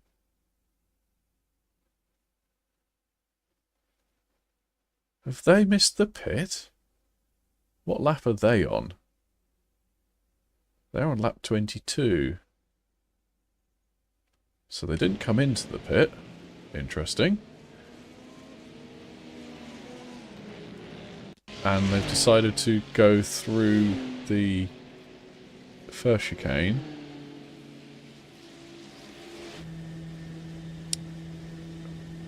They're already 2 laps down. So IGB Esports Gravity are struggling. Oh, as there's been an accident ahead. Oh, that's Apex Tech Racing not going particularly straight.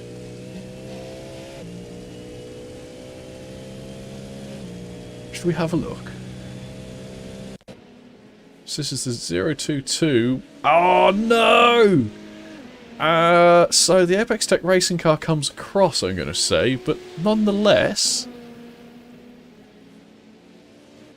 then gets bashed into by the hypercars. So by the Apex Tech Racing, sorry, by the 022 TGC racing car. Because they are hybrid and heavier, the hypercars do have a longer braking zone. But yes, what you don't want to do is therefore pull in front of something which has a shorter braking zone and get hit up the rear end just like that. So then the 386 Apex Tech racing car does a lovely, almost full pirouette at Mulsanne because it has no rear wing.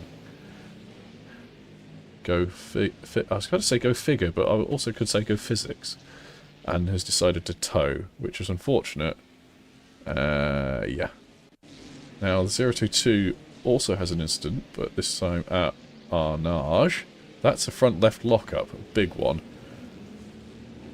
And hopefully the rejoin's alright. Yes, the rejoin is okay, so that's good. As Echo are now in the pits, getting new tyres. Looks like John Silver is staying aboard.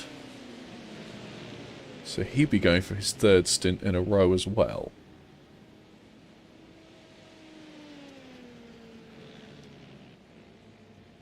We have a look at where...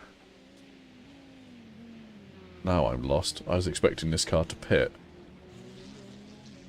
It's gone an extra lap again. That is clearly their strategy. If I was everybody else, I would start to be worried now. If this car is able to do 13 laps on a stint and you can only do 12, you're probably going to do 1 or 2 more pit stops than it. Indeed, Steve, you do have to keep your head on a swivel. Just like a good chair. Make sure it swivels.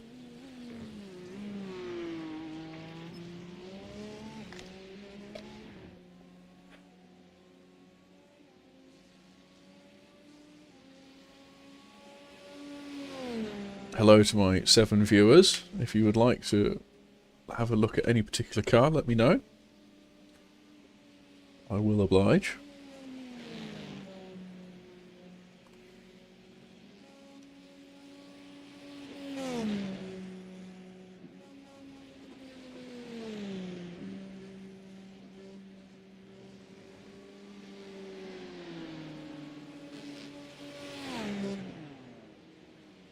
Oh, that's a big avoidance of the 06.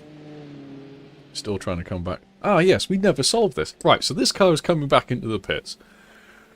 I think... I'm no detective. They don't call me Sherlock Holmes. However, I don't think that was meant to do an extra... what do you call it? Lap. I think it was almost about to run out of fuel. But they've made it back, and that's the important part. They've done a 6-minute lap. Ouch. So they've lost a lap by doing another one, as it were. That's not great.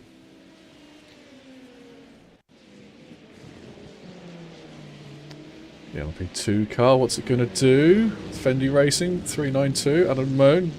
We've seen a lot of this car. It's either been going forwards or having a bit of an incident. So there's an incident at Arnage Corner. And 3 wide on the way down to the Porsche curves. As you do between all 3 classes, as you do. So we have a battle for 11th place back here. Very colourful shot this. We've got the rainbow coloured Ferrari, purple and white Porsche, and then that Hawaiian shirt of a 963 that we say the Placebo International might be. You'll know, Watson, but you agree. Oh, we'd make a great pairing, wouldn't we?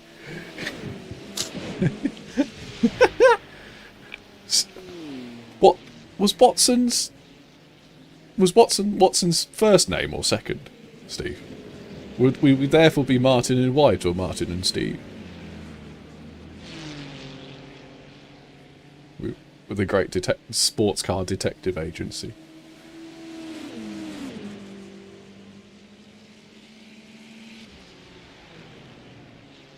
Well, you're blinking like mad, and that's not very pleasant. Let's have a look at the other car. Purple Sector Motorsport. Lovely.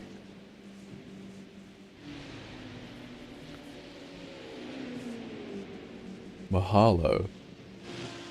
What? I'm lost now. He's speaking Hawaiian.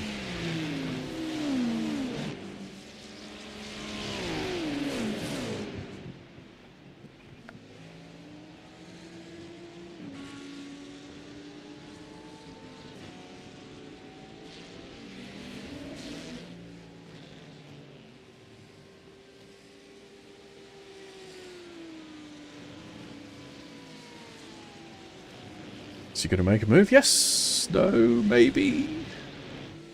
Quite an intense battle for 11th place. Map 27 they're on.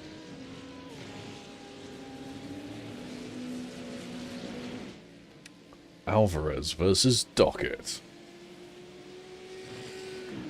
Dockett blinks. Blinks again. Dockett so Alvarez finds a yellow 911. Navigates it safely. But slowly, Dockett pounces.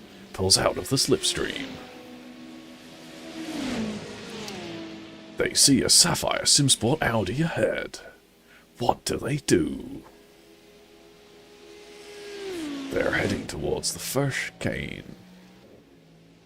And Dockett goes through and takes 11th place.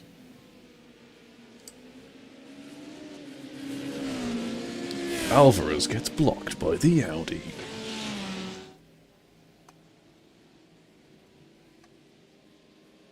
Which means that Anton's pulled out a nice gap over the 999 Ventrol P M Sport car.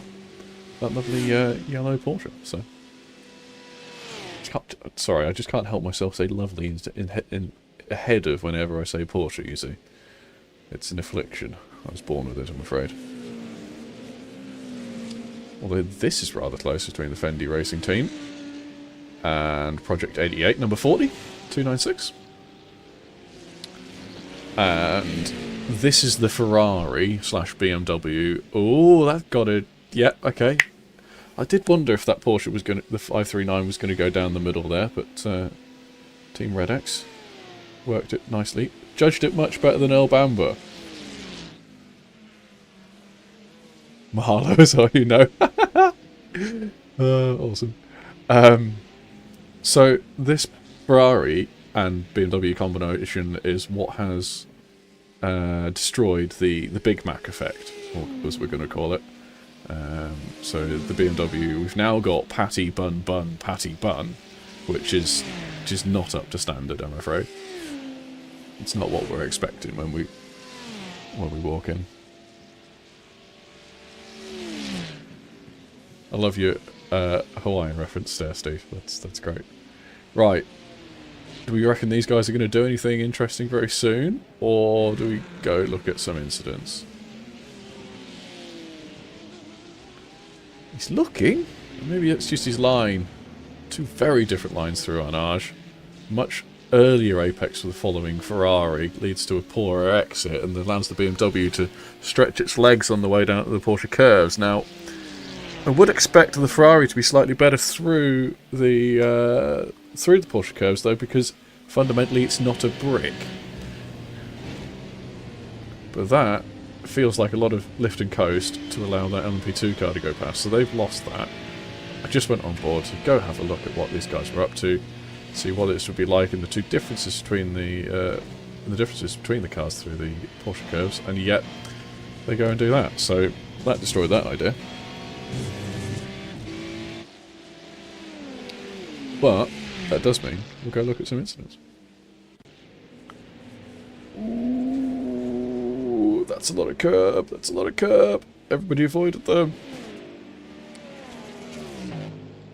Forge Lions, nearly a lap down. They're 3 minutes 15 off the lead at this point of a 4-minute lap zone. That won't have done their underfloor very good, and therefore they'll be feeling that lack of, or lesser top speed for the remaining 22 hours. That's a bit poor. Dr. John Watson had to get on Google. Very good. Okay, so you'd be... so yeah, we'd be Martin and Watson then, wouldn't we? Sorry, White.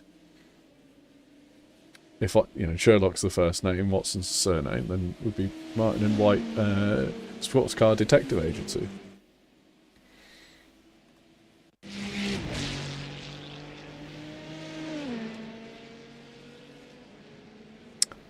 That's not the normal line through the first chicane. But nonetheless, did it without any damage. Logistical nightmare that very much was. So that means you're also Dr. Stephen White. You realise this, Steve?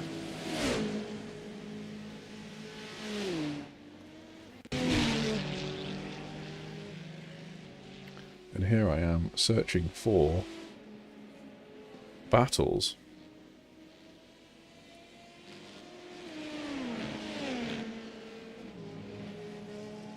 So we have Texas Speed Sim Racing in the 32. Lovely colourful thing. Lovely, like a marine camo going on. American flag on the passenger door.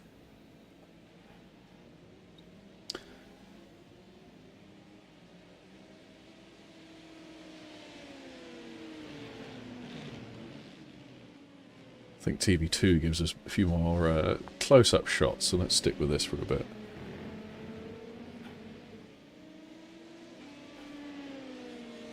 No, are you saying that's not the American flag on the door? I think that is.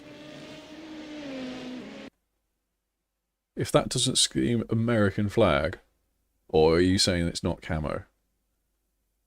And holy shit, if they're two-manning it, I hope they've got more names on the other side of the fin. Bledsoe and Best? Yes, they do have more names on the other side. That is good. Let's just get back to live.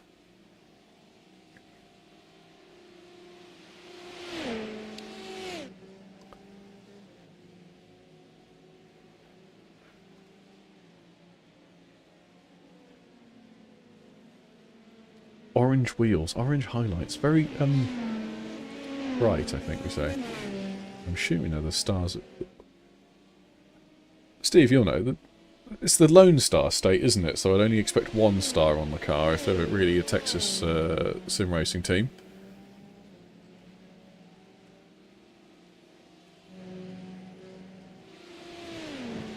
Because they do have many stars on the fin, it seems.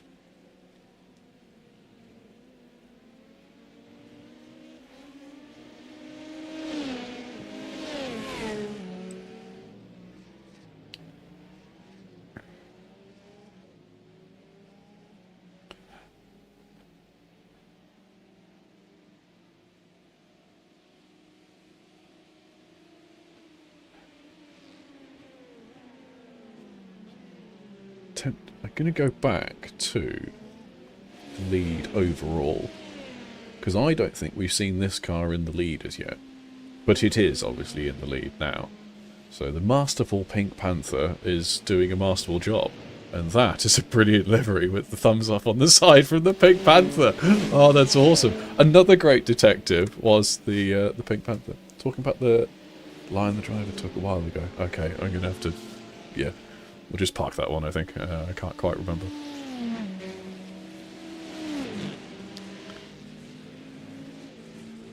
So they are 5 seconds in the lead ahead of NSR Yellow.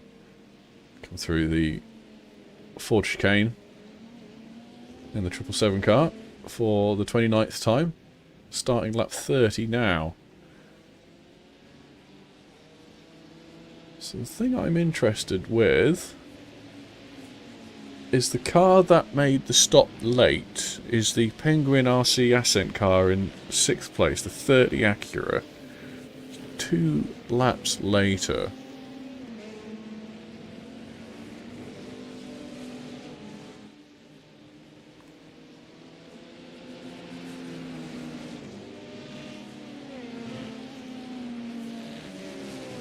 So, if you're stopping 2 laps later, it's going to take you 12 stints to do 1 stint less, as it were.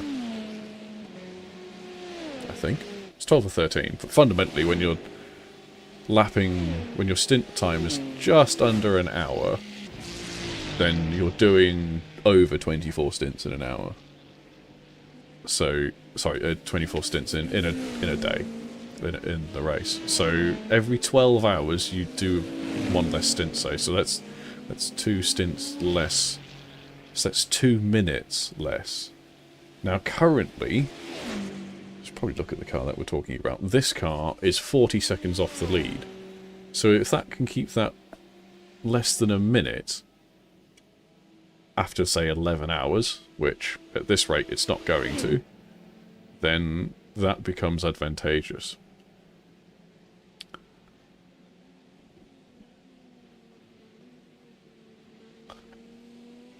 I feel like there's not a lot going on track. So, let's have a go through the rest of the liveries. I've kind of looked at this NSR Yellow one.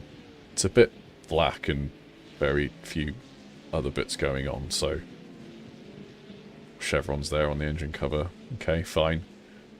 It's alright. We all know that this is a fantastic livery. Done by Emerson. And yes, that is all very good. So,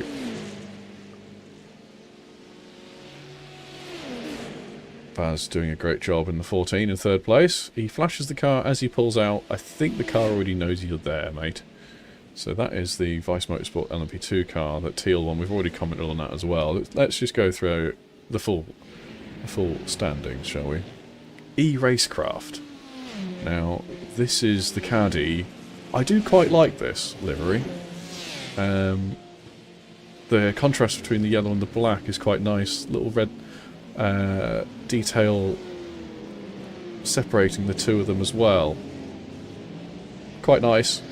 Very bold, and I think that suits the car, you know? It's a good Cadillac. It's a beefy American thing, right? Racing Rat Esports, not too far behind them, the white and blue Acura. Again, alright. Yeah, not bad. It's not amazing, it's just a bit of block colour and a bit of writing on it and whatnot, but it's all good. Solid R Endurance. So this is this Porsche here. Yeah, I don't know what I feel about the black and grey lines on cars like this, it just, maybe it's the colours given off by the overcast nature at the moment, but just not that great in my eyes. The green though, very bright, very good in that sense. It's that Acura's all over its tail, and that is for position, and that is going to be a pass into the forged cane. It's very tight. Ooh, dear! Well, we saw it live. Alex de Lima getting it all wrong. Far too much rear brake into the final chicane, and so therefore we have to go forward to Rui Pinto in the Penguin RC Async. I want to see a penguin on the side of this car. There is a penguin on the side of that car. That is okay then. Like the blue's kind of cool, ice-like almost, of the white and the light blue there. Kind of works, but again, not a great fan of black cars. I'm afraid, just not the way it is. Not for me. The pink and black is better. I do quite like the pink. It's again, nice, good contrast, good bold contrast. The pink on the front makes it almost look as if that's where the headlights are, or should be. But I'm curious as to what's on the fin. Looks like a giant potato or something.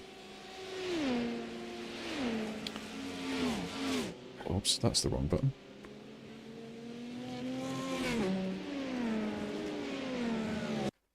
It's a nose? It's a nose. I thought for a moment it might be a peach. And I don't mean in the type of fruit.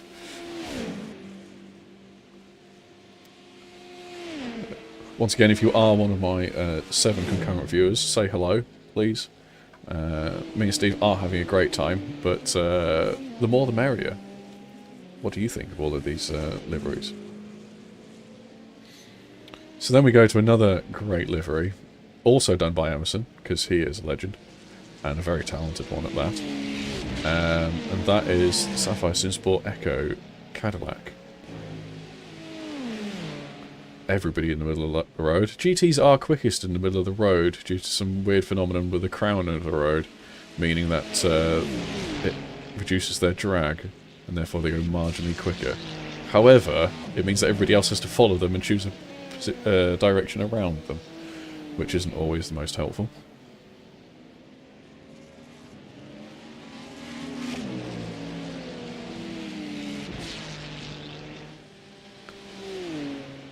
So I've been thinking about liveries, and the fact that the Sapphire SimSport livery is asymmetric, I think, stands it out very nicely from the rest. But doesn't always meet. You just don't see an asymmetric livery very often, and I think you should see more. I really do. So let's go to Placebo International, otherwise known as the Hawaiian shirt of blinkers, it seems. Do like this. Nice and colourful. Must be an absolute bastard to try and paint, though. Well done to them. We've already seen a fair bit of that. Purple Sector Motorsport, car behind them.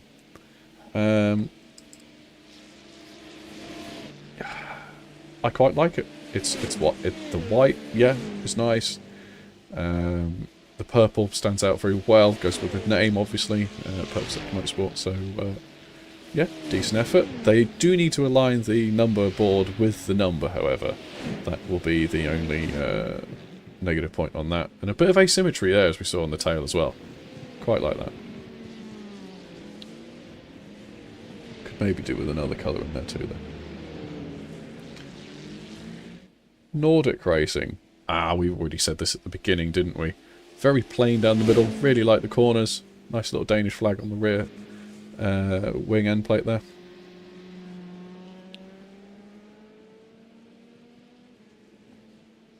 Currently sitting in 12th position. Last car on the lead lap. On the lead lap by about 13 or 14 seconds. This is a classic, I say. Rothman's livery on a Porsche at Le Mans. Can you go wrong? I'd argue it's not the best recreation of one, but Nonetheless, it's iconic, isn't it? You can't really say no to it. Logistical nightmare.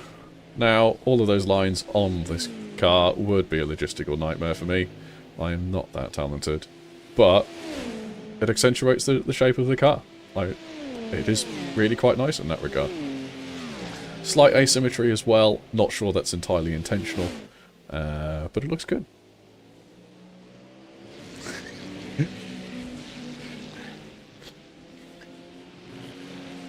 Team Red X. These guys crashed into one of our cars at the beginning of the race. Currently sat 2 laps down. As the Purple Sector Motorsport car has an interesting line towards Tete Rouge.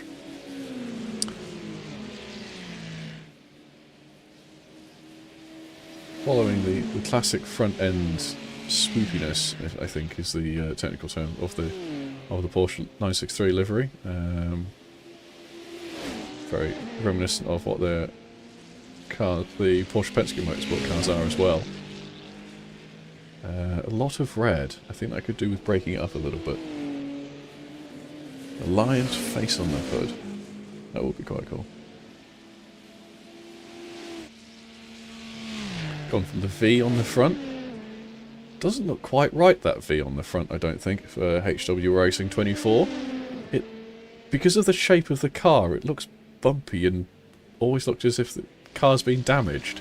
Which, considering it's 2 laps down, it no doubt has been damaged, but at the same time, it shouldn't look damaged when it's not damaged, if you see what I mean.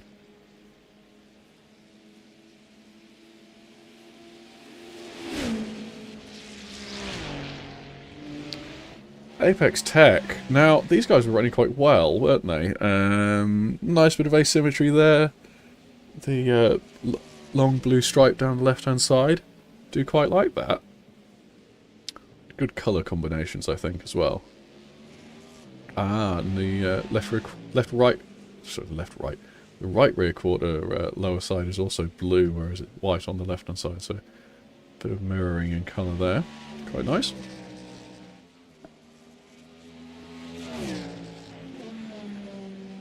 And go on to the Grow Racing Team Acura. Now, this, I think it's just a bit bland. I'm sure they like it. But the black and the red, and it just feels like they've taken an iRacing template and applied their own colours. Call me harsh. Now, is this car even painted, or is it just black? Shock Bar iSport 88. And it is marginally painted. I think it's seen some paint in a shop. A lot of curb there taken at the first left-hander.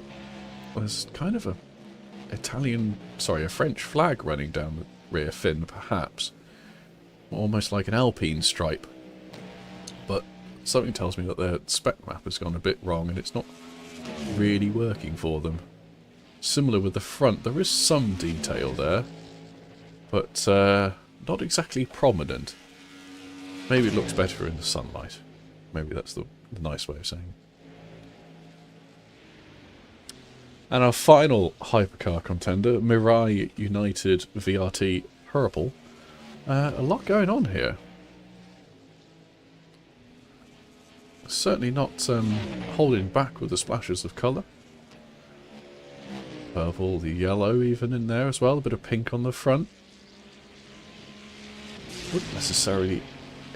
The pink on the front's a bit lipsticky and a bit has an bit of anime on the fin as well. I think if you swap that pink on the front for purple, that would be a little bit nicer.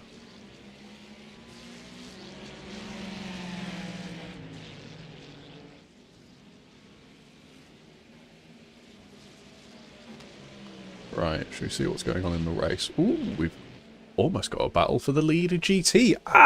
So the North Sim Racing Porsche is ahead of the Aero-anonymous BMW again. They stopped a lap apart. They're on lap 29 now. So, the latest stopping North Sim Racing Porsche is back ahead. Yeah, I agree, Steve. This does look like a bit of a lack of effort, doesn't it? But at the same time, it looked like they had some effort put into it. It's just a shame that you can't see it.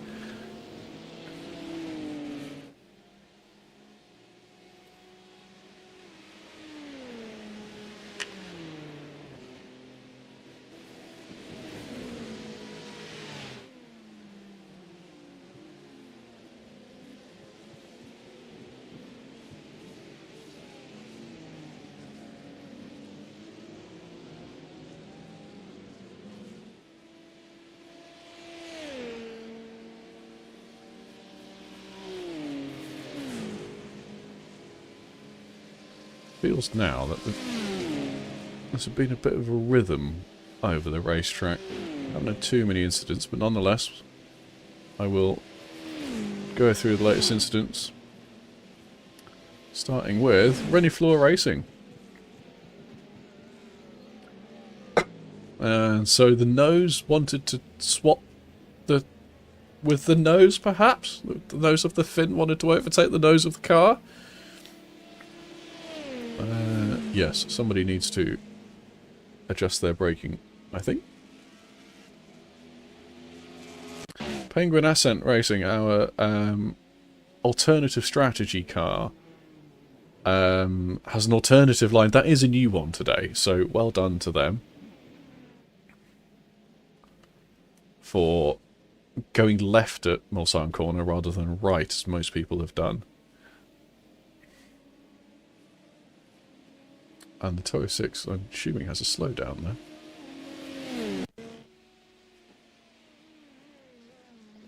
Mulsanne Corner definitely seems to be the one that's catching everybody out. The 022 again having problems there.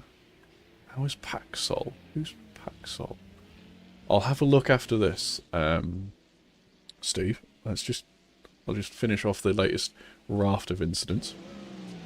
As our second place car in the Mulsanne Corner also doesn't like going particularly well around Mulsanne Corner. Excuse me. And Renifloor has another incident, this time at Arnage.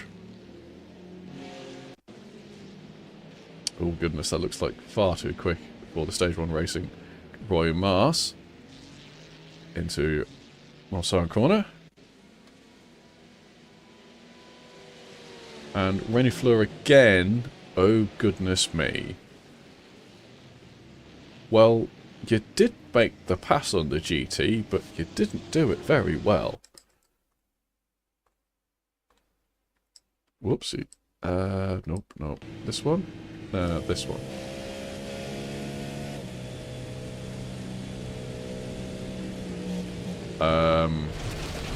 Yeah, that's not the best line. I don't think that's the best choice by the Porsche to do what it did, but hey, well, is what it is.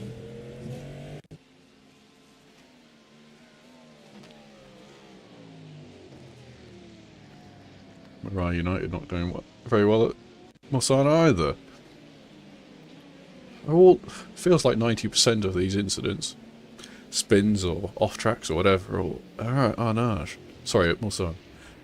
Oh goodness! And there's the Mirai car almost colliding with it as well.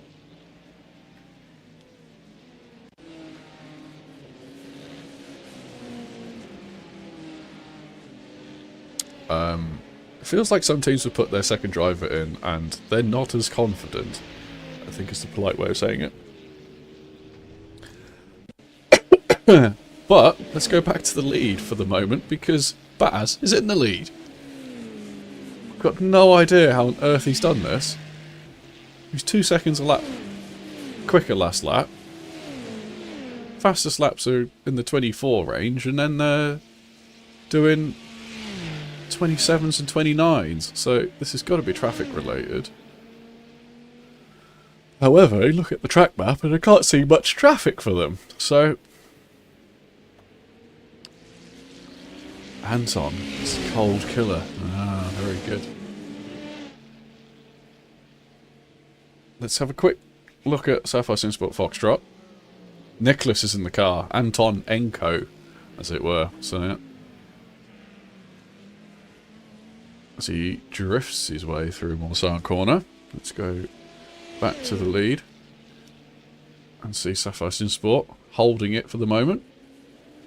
Pink Panther doing their utmost to wrestle it off them or investigate a way past. So that is 1, 2, 3 in shot.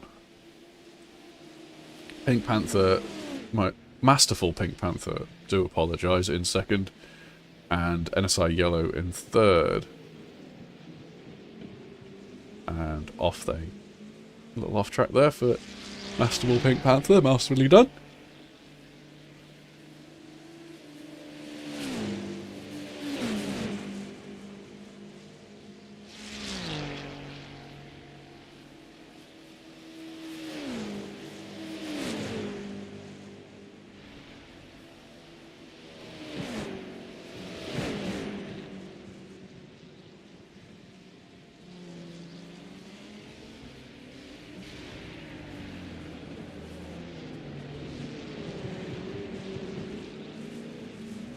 And Baz is doing a great job of pulling out a lead, isn't he? Up to 1.3 now. Interesting to see what this lap time is like as he comes through the Porsche curves.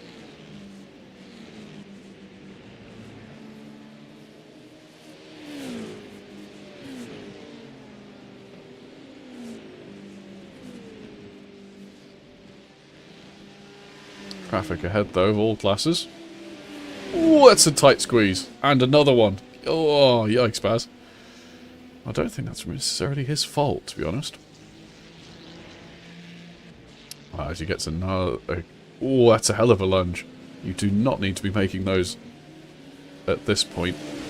Lasso. No, sorry, that's Matt Perrin. My apologies. That is unnecessary contact, I think. Let's see if we can get a good view of this. This will be the one. So Matt throttles it up between the two parts of the Ford chicane and pays for it, I think is the answer we were looking for.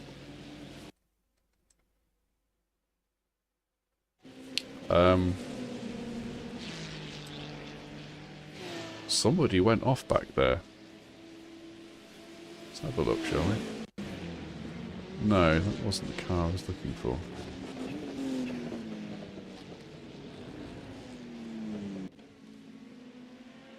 Ah, never mind.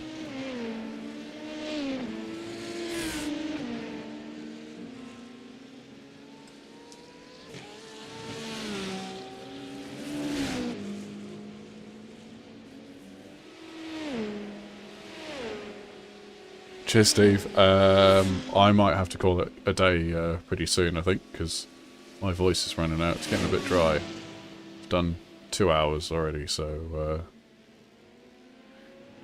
might be time for me to do some racing or do some other stuff. But anyway, enjoy your yard work, mate. Hope, I can't. I hope you have a good time later. I think that's. I'll leave it at that.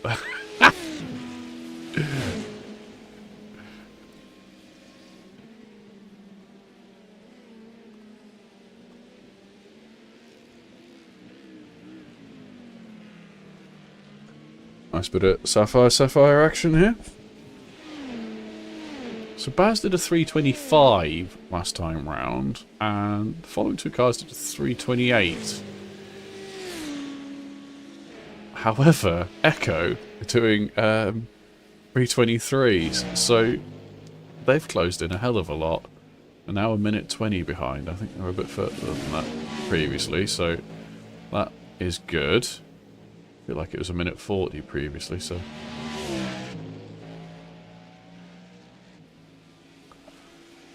Nonetheless, good lap times.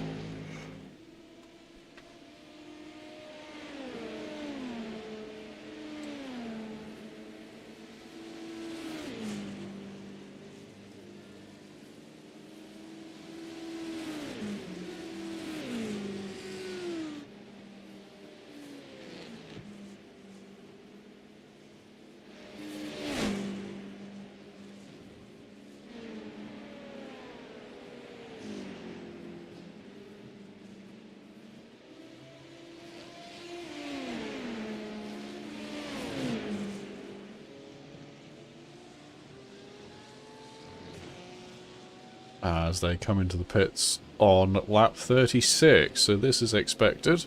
Lap 36 for the majority of the hypercar field. However, we do expect the Penguin RC Ascent car to only pit on lap 39. So it's got another 3 laps to go now if they're keeping their current strategy. We head to the front of the LMP2 field, and that 5 or 6 second...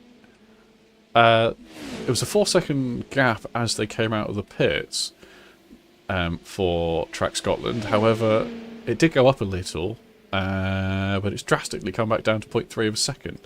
So the 1,500, the 1500 I rating, Anthony Dring in the Vice Motorsport. Oh, there's the pass for the lead!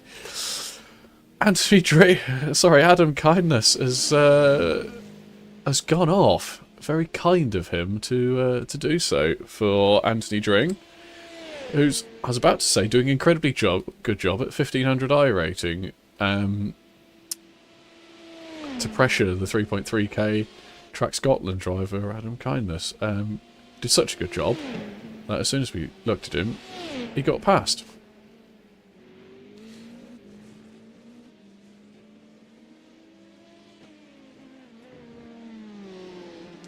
So, Penguin ascends to the top of the leaderboard again.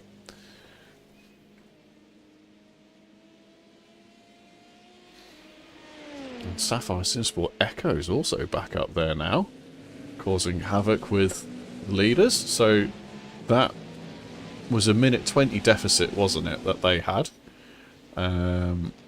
Which means that they will be coming in this lap, I believe. So depending on how the end of the race falls, maybe they could get up there. That 1 lap difference in pit cycle, in pit strategy.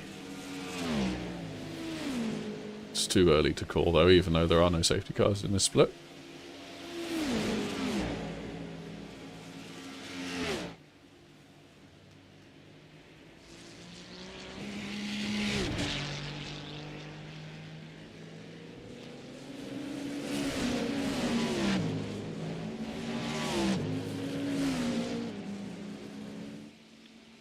So we are Sapphire SimSport 2 and 3 at the moment.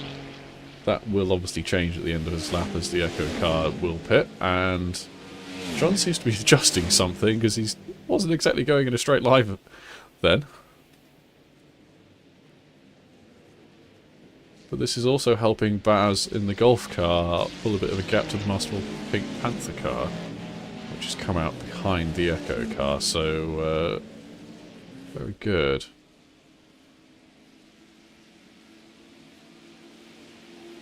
Matt Palmer is in the Golf car. So that is a change of driver. Baz did 3 stints, and Matt Palmer has now come out into 2nd place. Or the lead, depending on what pit cycle you believe in.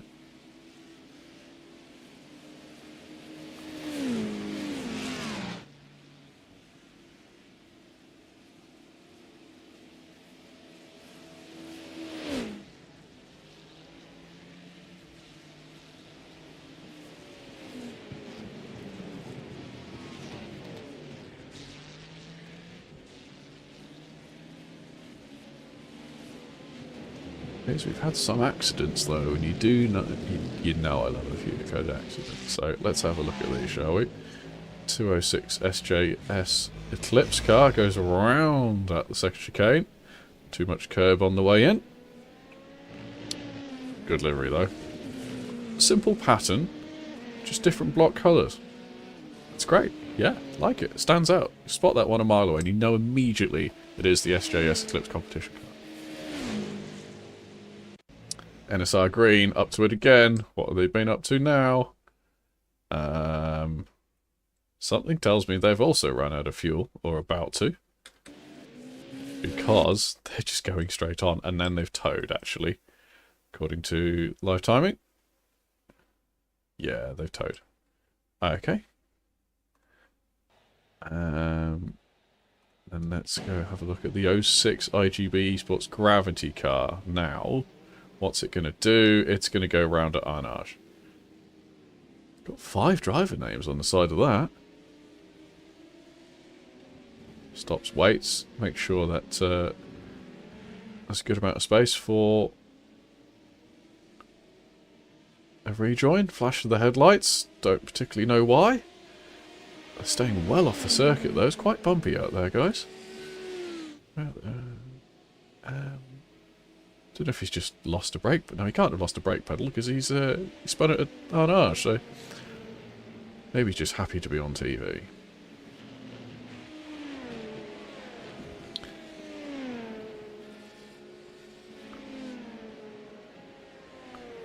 So the Echo car is in the pits.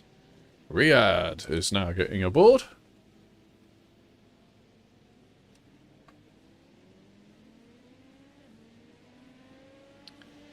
That must be tyres complete and fuel about to be. So they're going to come out probably about a minute 40. Oh no, it'll be further than that, won't it be? But maybe... I was going to say 2:10 off the lead, but that can't be right either.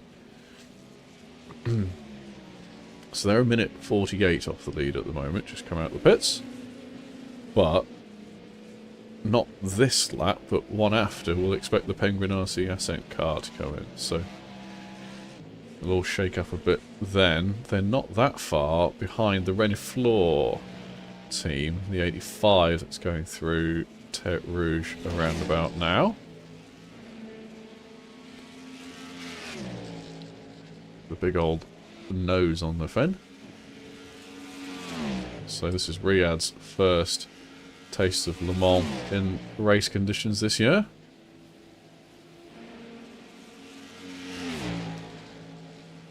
Be interesting to see what times he can do.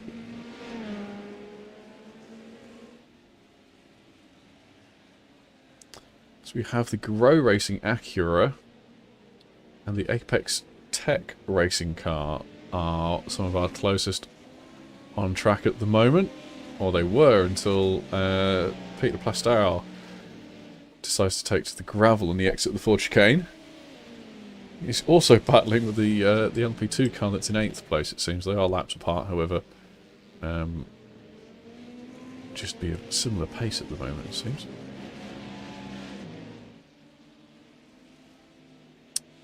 Oh dear. Seem to have an accident for Dane Thor Racing. It's really not their day.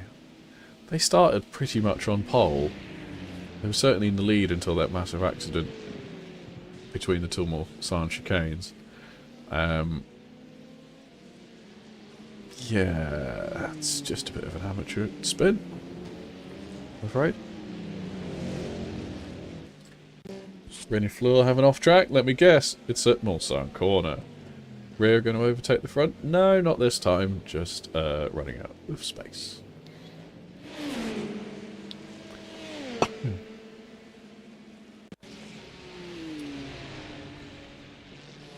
So I think this is our next closest battle for position on track. We have the 396 Fendi Racing Brando Gulot and Angel Mora of the 21 Ferrari rainbow coloured car behind. That car's lost a rear bumper. That BMW has definitely not got a rear bumper.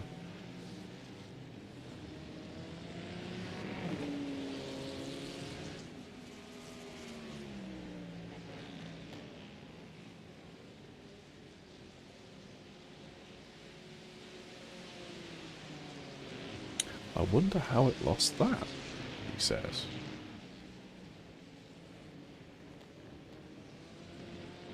So these are the incidents that I can, most recent incidents I can find for it.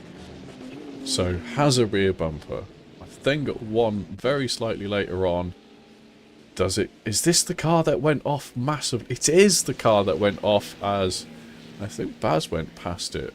I don't see Baz's car there. But nonetheless, punted by an LMP2 up the rear will dislodge your rear bumper.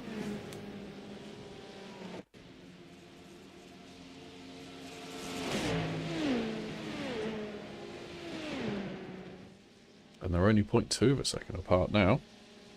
0.1. Pulls out. I think these guys are swapped for the second time now. This lap.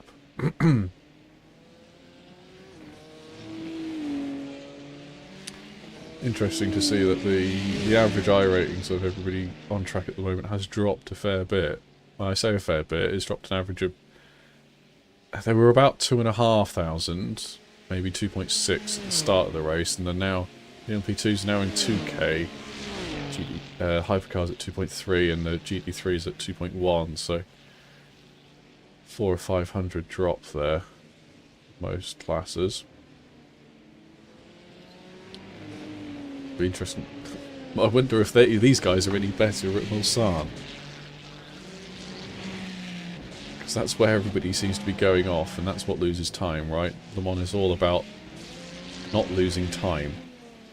Whether it be slowdowns, whether it be off-track excursions, endurance racing is fundamentally a time over distance problem that needs to be solved as best as possible, optimised. But this is a battle for 8th place. Iconic Motorsports being chased down by Stage 1. That Alemannia Ferrari 296 playing nicely into the hands of Roy Mars of his Stage 1 Racing LP2 car. Or he was, until he absolutely gets shafted by him through the Forest S's. So, as they say, as John Hindhaugh says, traffic giveth and traffic taketh away. As the Penguin RC car is in the pits. So, Matt Palmer is holding on to second, which then becomes first as he passes the Penguin car, which is in the pits. And Masterful Pink Panther takes second place. Now, what is the gap going to be when the Penguin RC car comes out of the pits? Is dropping through the standings now, still in the pits according to live timing. Matt Palmer makes a lovely move on the leader of GT, the Aero Anonymous car. So the Aero Anonymous car has opened up a bit of a gap. That BMW has outpaced the North Sim Racing Porsche that was chasing it. Is now chasing it a bit further back. So the Penguin RC car is now 38 seconds in climbing. Say 40 seconds behind off the lead. So that's come down, I'd say, or stayed approximately level at least. Compared to what we saw it last time. I think that was in the 40s last time we recall looking at it. So it's about, say it's 40 dead, and it's on its outlet now. So that is an improvement for that car. It's the Masterful Pink Panther. 963 gets a tow off another 963. It's the Nordic Sim Racing Gold.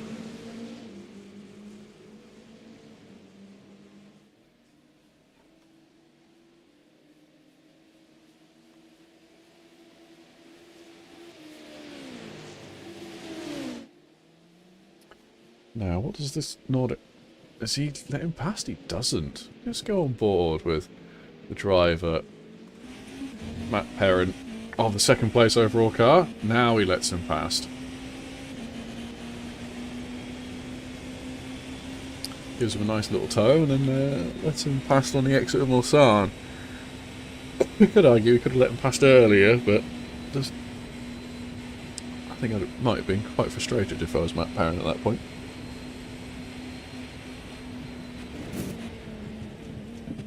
No real sign of a hint of lifting there.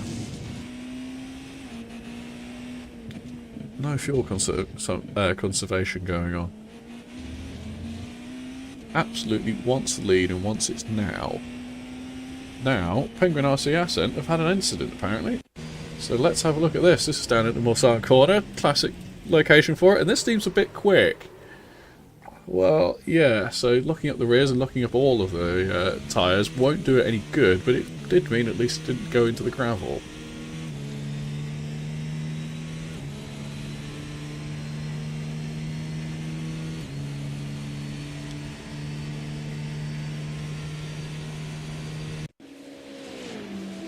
Go back to the lead.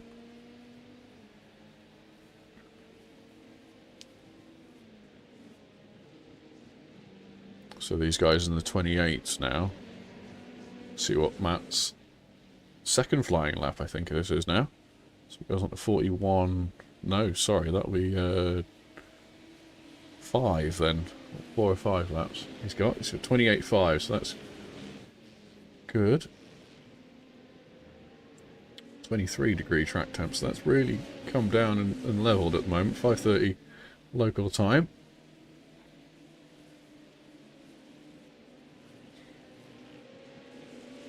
Baz Goldsworthy doing a great job of putting them into a good position, and Matt doing a good job of holding it there at the moment. Although, let's see what happens down the run down to the first Mulsanne corner. Matt's not backwards in coming forwards, but fundamentally the Bastable Pink Panther driver of Perrin has got a better run there. Matt versus Matt. Now, Matt's got the inside line, and Matt's also got the outside line. So, let's see what happens into the braking area. See whether Perrin is let go by Palmer, and he is. So, that's a swap back for the lead. 21.5 hours to go, and I think I'm going to call the stream in 6 or 7 minutes as well, because my throat's getting rather dry. Poor me. I haven't seen that lovely Audi for a while, so let's go have a look at that. Here's Nick Antonenko. Go through the Forest S's in the Audi R8. Whoa, that's a scary moment. Crikey, mate. We almost saw the end of that car's race. And in 24 hours terms, it's only just started as well.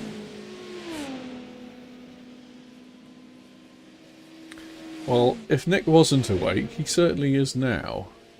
Maybe he's just hungry for some lunch and therefore want to do a bit of eating some grass.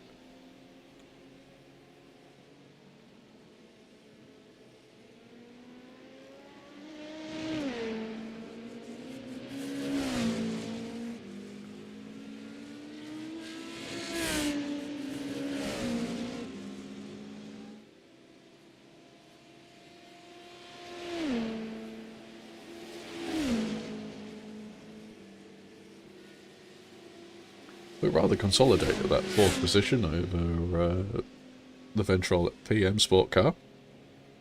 That yellow Porsche we just see in the background there. And Nick's actually one of the quickest drivers on track at the moment in class. 2 seconds quicker than Bry Broadier's BMW ahead, and North Sim Racing Porsche in 2nd position. So 28 seconds off the lead, 15 seconds off 3rd place, and 19 seconds off 2nd. So I'm imagining Nick's going to do 2 or maybe 3 stints, so it'll be interesting to see how he gets on by the end. The asymmetric livery on the Audi really does suit it, I think. The car's done a fantastic job there.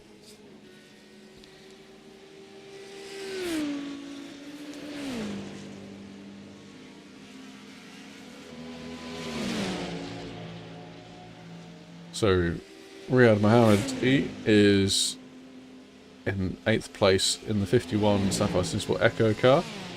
He has a lapped car behind him at the moment, but that lapped car, 88, must have just gone into the pits because he's, oh no, he's done a 4:44.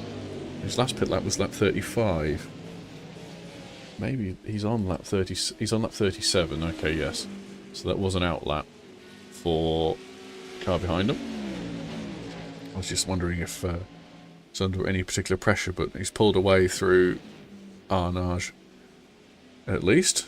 So always worrying to have a lapped car on your tail. You don't know whether they're going to see the braking point at the same time that you do, or whether they're going to use you as one.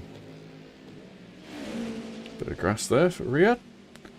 Riyad is French, so therefore he's naturally very good around Le Mans.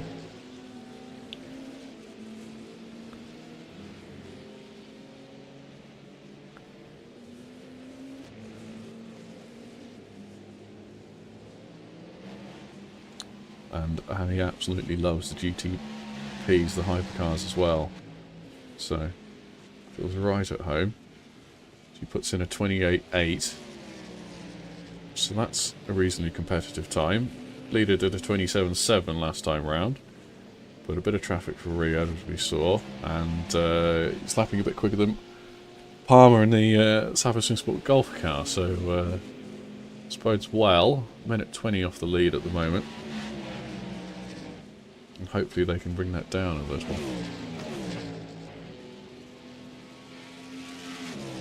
Excuse me.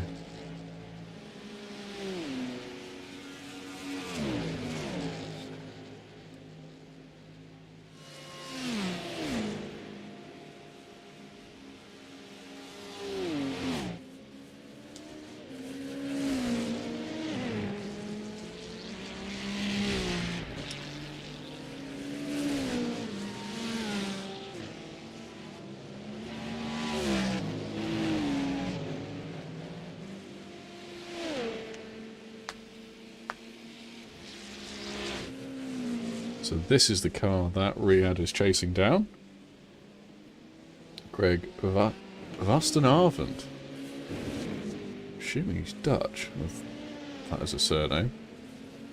Solid R endurance. Did a 330.4 last time round, and Riyadh did a 28.8 as we said, so 1.6 second difference, and there's about an 11-second gap at the moment. So by the end of the stint, Riyadh might be on his tail. Quite nice. As the LMP2s appear to be pitting, there's lots of activity going on my timing screen. Yes, here we are.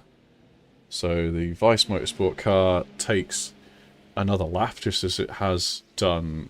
Ah, no, sorry, that's already pitted. It's 2 laps out of the pits now. And the Track Scotland is on its out lap, so this car is pitted a lap early compared to the rest, and we will see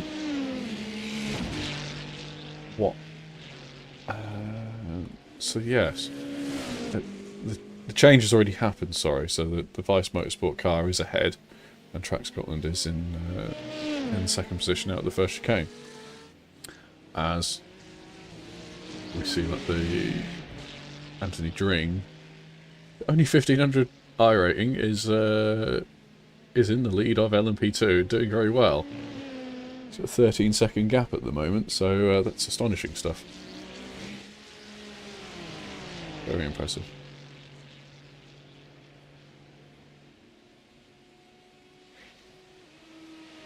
More incidents, you say? Oh, go on then. Oh, goodness me, this is busy, isn't it? That's not meant to happen, guys.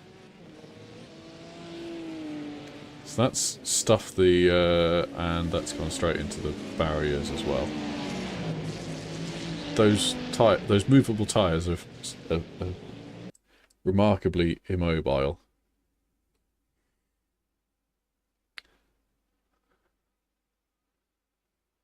Now, I want to see Riyadh's view of this.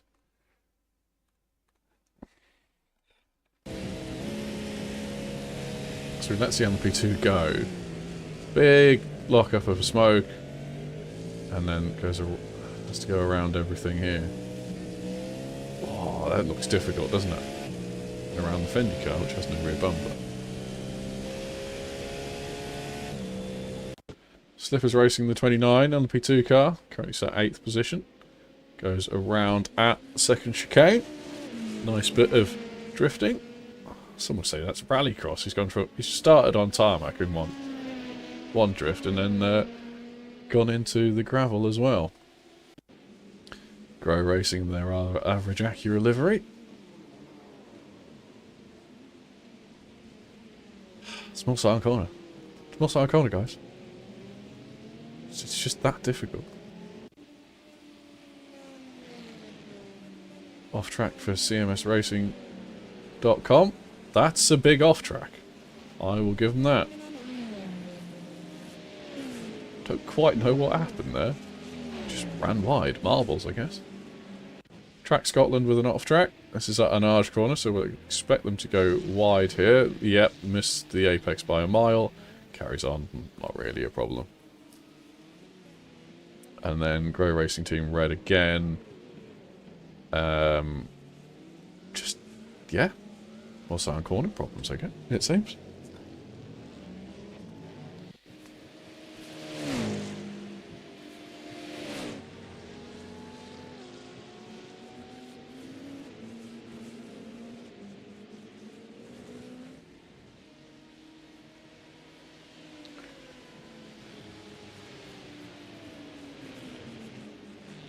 Right, I think I'm going to call it. I'm going to keep it on focus on crashes, because I know that's what everyone likes. Shout out to Robert Biggs. I'm going to mute my mic, and I'll come back in a bit. Enjoy.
Really sorry, mate.